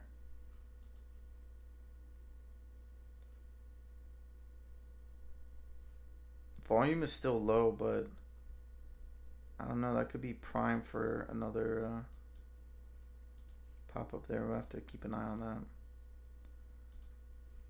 Makes it a bit hard because the volume is kind of weak. GNS now popping over the VWAP once again. Still struggling with that 211, 210 resistance. Want to see it break that previous high at 229, 228 is hard resistance as of right now. MULN making another rush for it. We're starting to see a bit of a shift in the overall market here.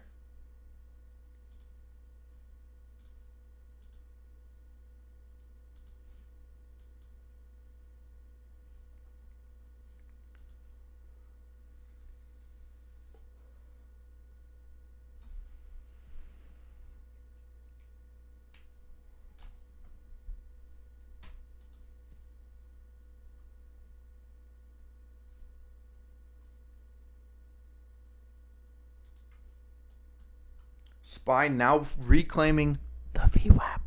Momentum on its side, looking good. GNS finally showing some good buying pressure again. 213.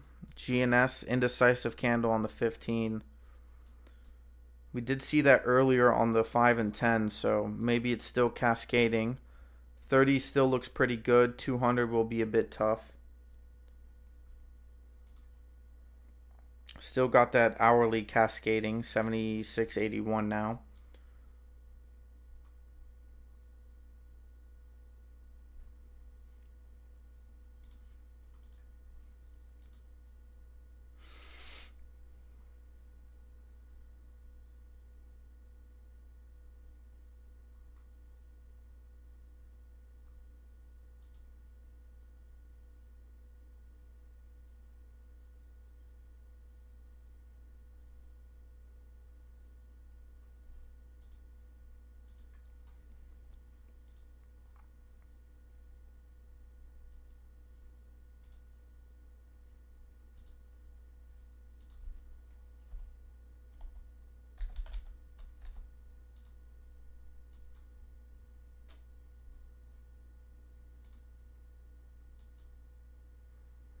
By the way, LGHL has, speaking of collecting some or getting some accumulation, LGHL has indicated some here. This is the highest 4-hour candle in a while. In about a week. SPY 442. Did come back down to the 440. I didn't think it was really going to get to that 39 level, but did attempt so.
SPY pushing now, looking to retest the 443 area.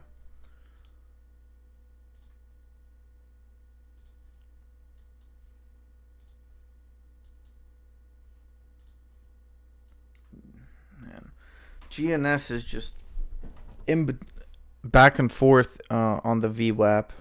Kind of maybe indicating some strong back and forth here.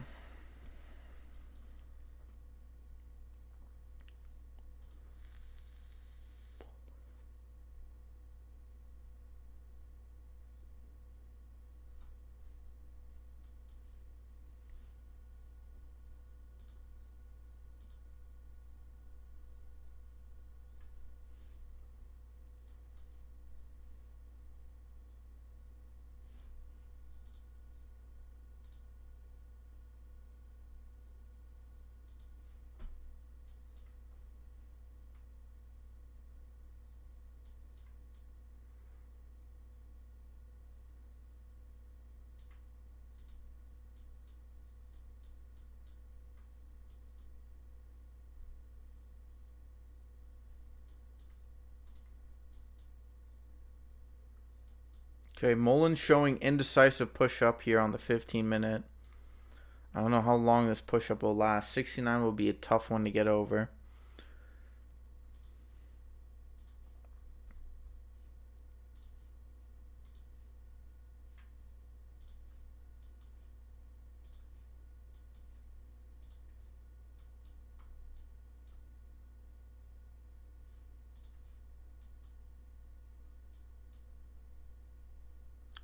GOEV bouncing off of that 59, 58, 90 area I was talking about earlier. Off of that VWAP. I think you might... I'm not sure if you're going to get any higher than this. Might have to cool off here. Speaking of MULN, 68.60. Now trying to push back up for that 69. I did say it was going to be a bit tough, but...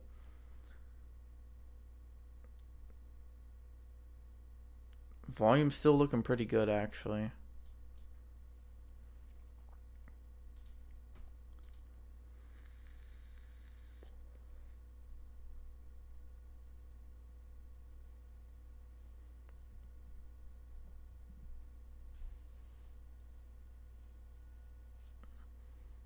Which one's the class 3 on MULN again?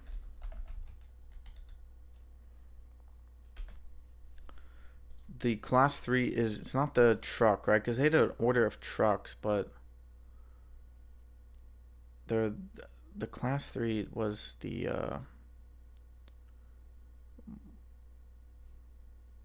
MULN 5. Yeah, no one really...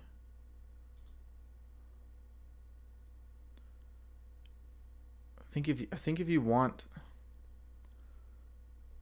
Okay, yeah, it's the truck. Actually, that might not be bad. Because you also, they probably... Do they serve it? Does anyone know if MULN services their repairs? Does anyone know if that's the case? Because if MULN services their own repairs, that's pretty profitable. Because once you get cars on the road, then you're good. Because... like I know that a lot of the dealerships have changed up their profit their how do you call it? They've shifted their structure within repairs and profit.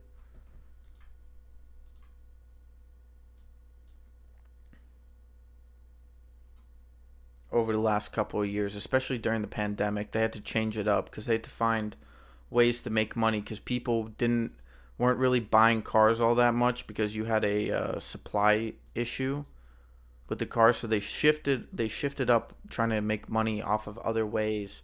A lot of that had to do with repairs, and then they would there was all these service fees. Here we go, SPY 44290. Let's take a look at some of the broader market stocks, probably pumping back up.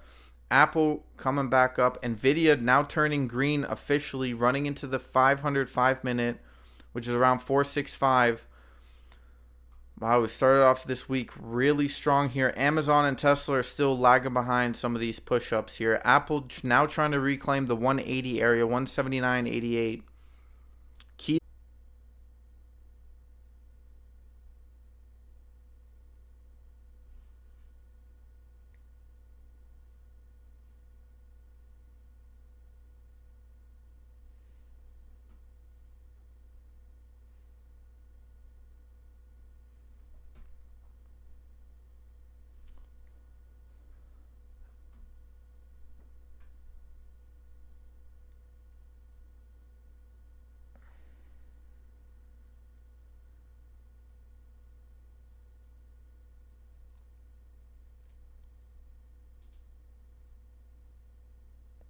Damn, my stream's buffering, guys. I apologize. See, just scalp GNS, didn't make much, but tried an experiment and it worked. What did you try to like the channel or something? SPY popping up 443.26, new high of the day here. MULN definitely looks like it's topped out here.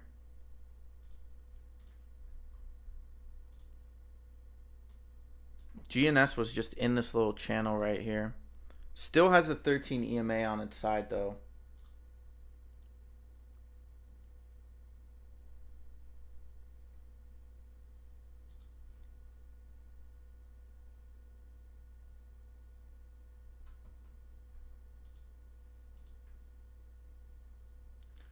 Guys, I apologize for the buffering. I do not exactly know why this is the case. Seems like there are just periods when it kind of goes haywire.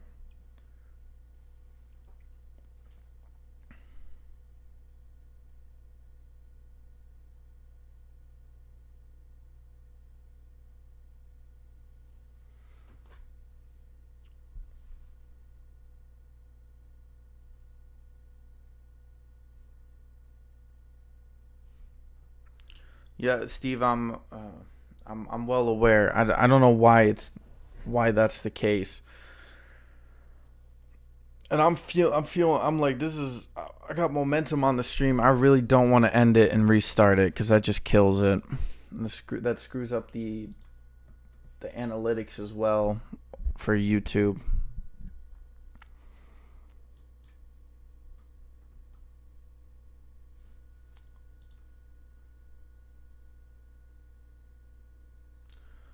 Reset router. Oh, dude. Yeah, you know what, Steve? You may be right. It's been a while, man. It has been a while. I think the last time we did it was when when I took a break when my family was here.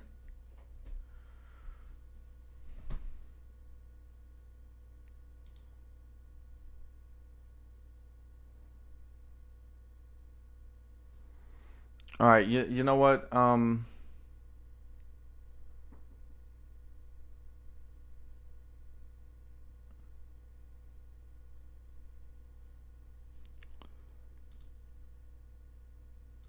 know. I could also just because it's so goddamn hot, bro. Hold on, I'm gonna go check on the router 1 sec. I don't know why it's having such goddamn problems.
All right, yeah, no, I'll do that when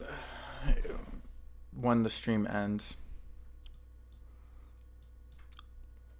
TTOO popping back up into the 34s here. Yeah, today's a good day to make some money.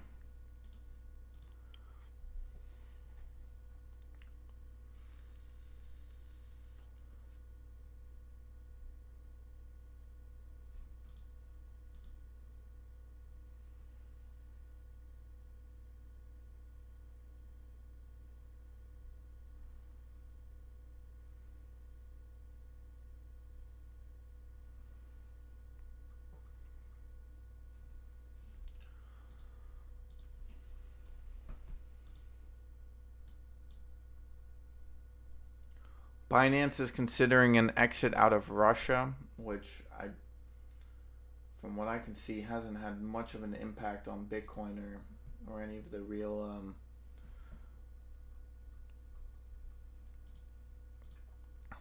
or any of the cryptos really all that much.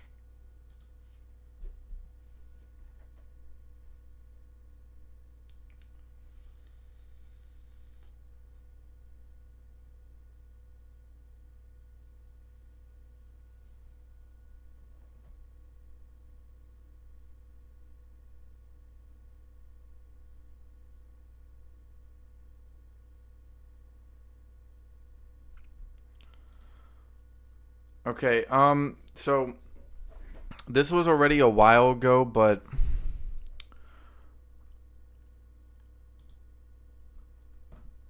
wait, when was this?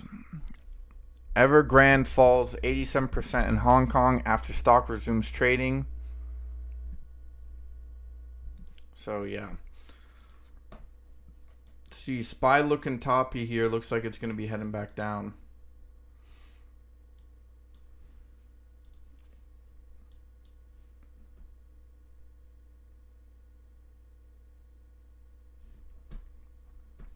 T2 popping back up, 34.28, bouncing right off of that support, following MULN's footsteps here. Do have a potential push back up to this 36 level. That would reclaim it back into the little chip a dip. Where's MULN? MULN pushed back up pretty hard here, so it did move up the ladder. 67 here. Definitely cooling down here.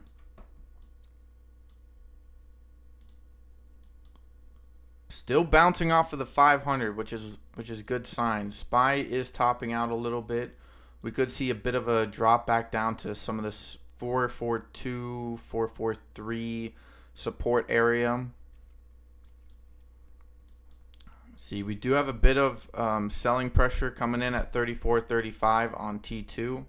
MULN also indicating some selling pressure.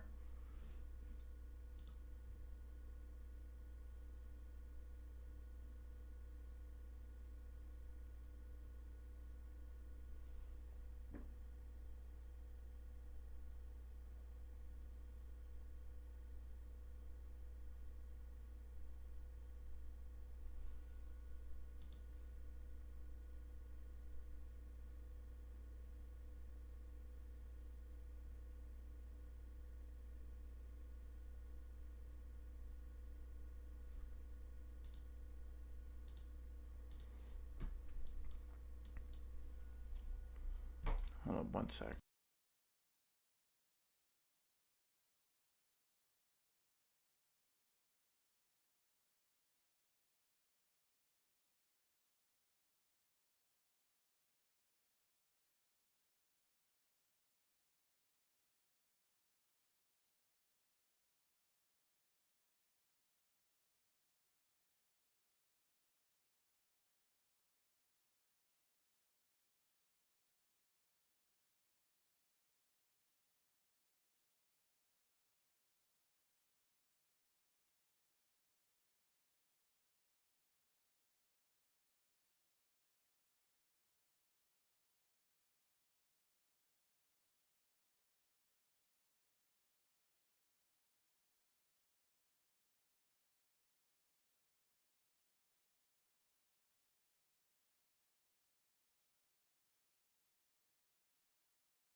All right, I'm back.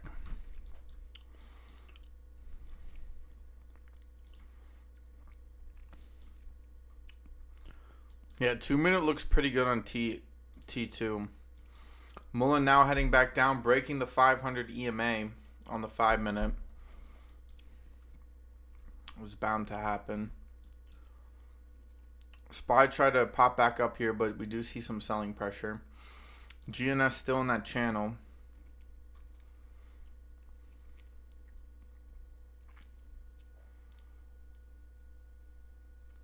T2 did try to bounce to the VWAP. We do still see some effort to try to get over it. I think if you do manage to get above it, you could see it push to that 36 level. Excuse me.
I need a little bit more volume on T2. Spike is still kind of hanging out. GNS popping back up to the 210.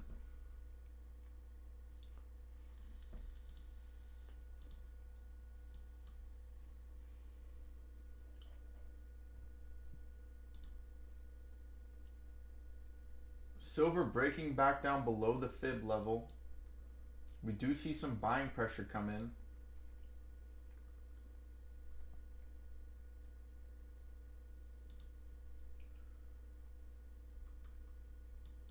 Dollar's still looking good on the 15.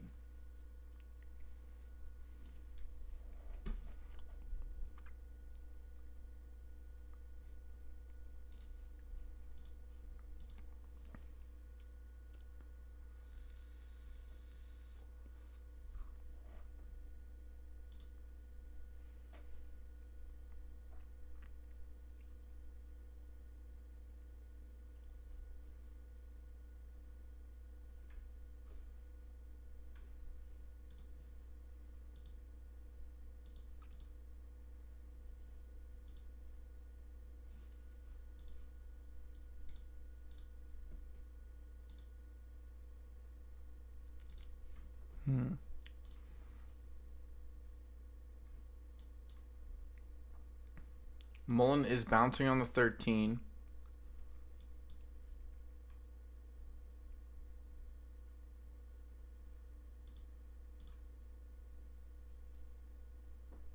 Tesla did reclaim to being green. Amazon could follow suit here.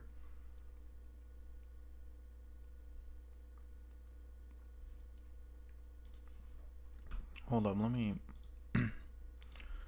take a look at what people are saying about the VIX, because the VIX has this like weird primed setup long term, but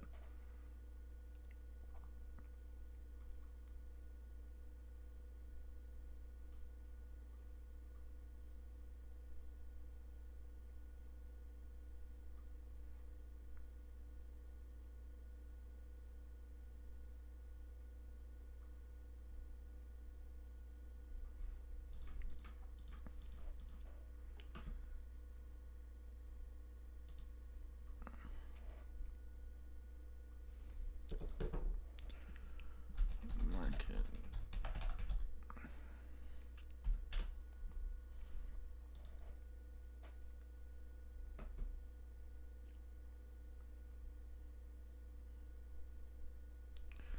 By the way, tomorrow we do have job openings tomorrow. Then on Wednesday we have retail inventories, GDP revision, pending home sales. We got inflation coming up on Thursday.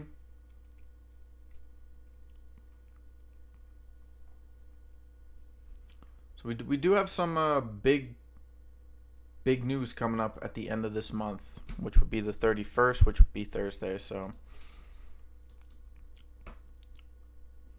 T2, see a lot of markets kind of settled out a little bit, taking a bit of a breather. Beep coming back down here. Struggled. GNS still at 211. HE rejecting the 14 once again. Finger still in the 5s. VFS did bounce all the way off 76.50, which is the 200 EMA. Currently trading at 81.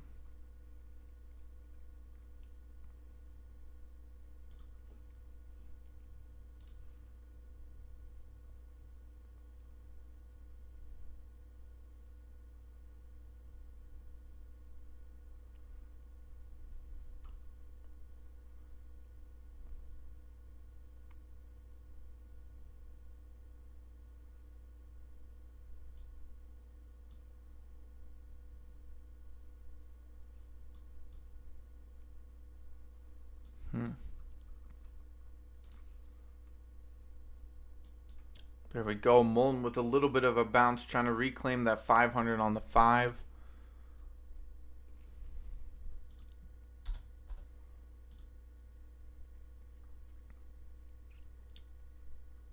We do still see a little bit of momentum on T2.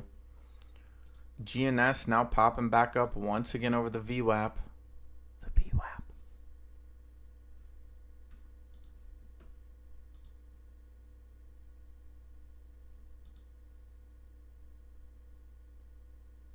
Dollar's starting to break down here a little bit. SPY probably continuing. No, SPY did reject 43.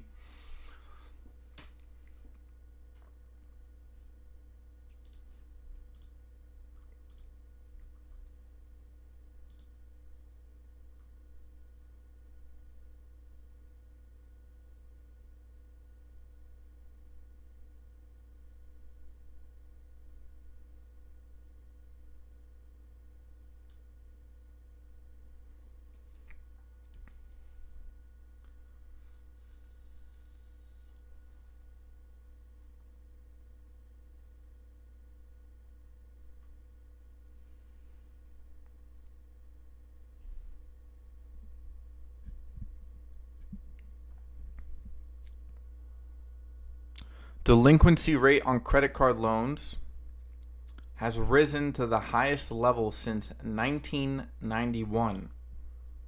Technically not true. It's actually since 2019, but the previous high before that was 1991. Or, sorry, before that it was 2002. So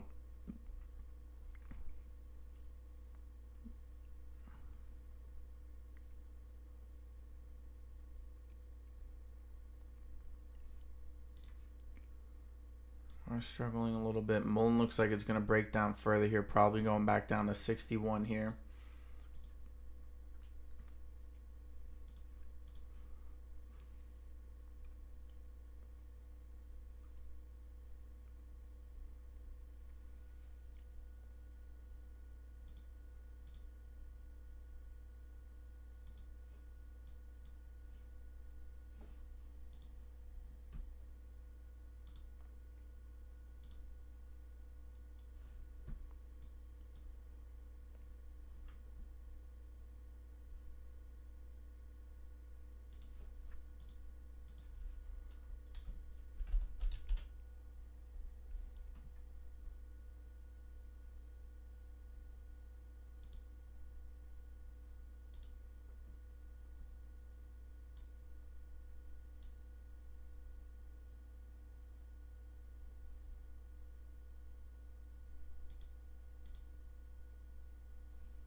Wow, Nvidia has some strong momentum. Wow.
SPY taking a hard hit, 442.30. No surprise there. Beep now breaking back into the 10s. GNS pushing up to the 14s. 214 did hit 219, so popped up again, brushing underneath 220. Finger now falling below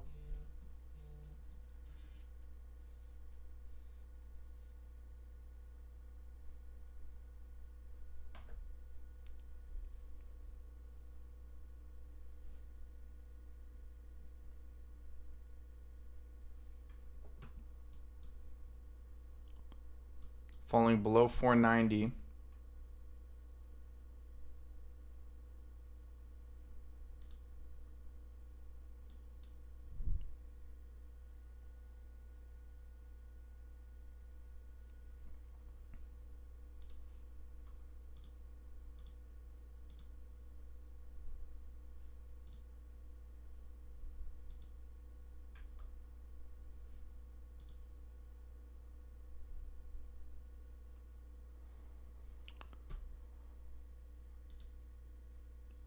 All right, guys. I'm gonna end the stream here.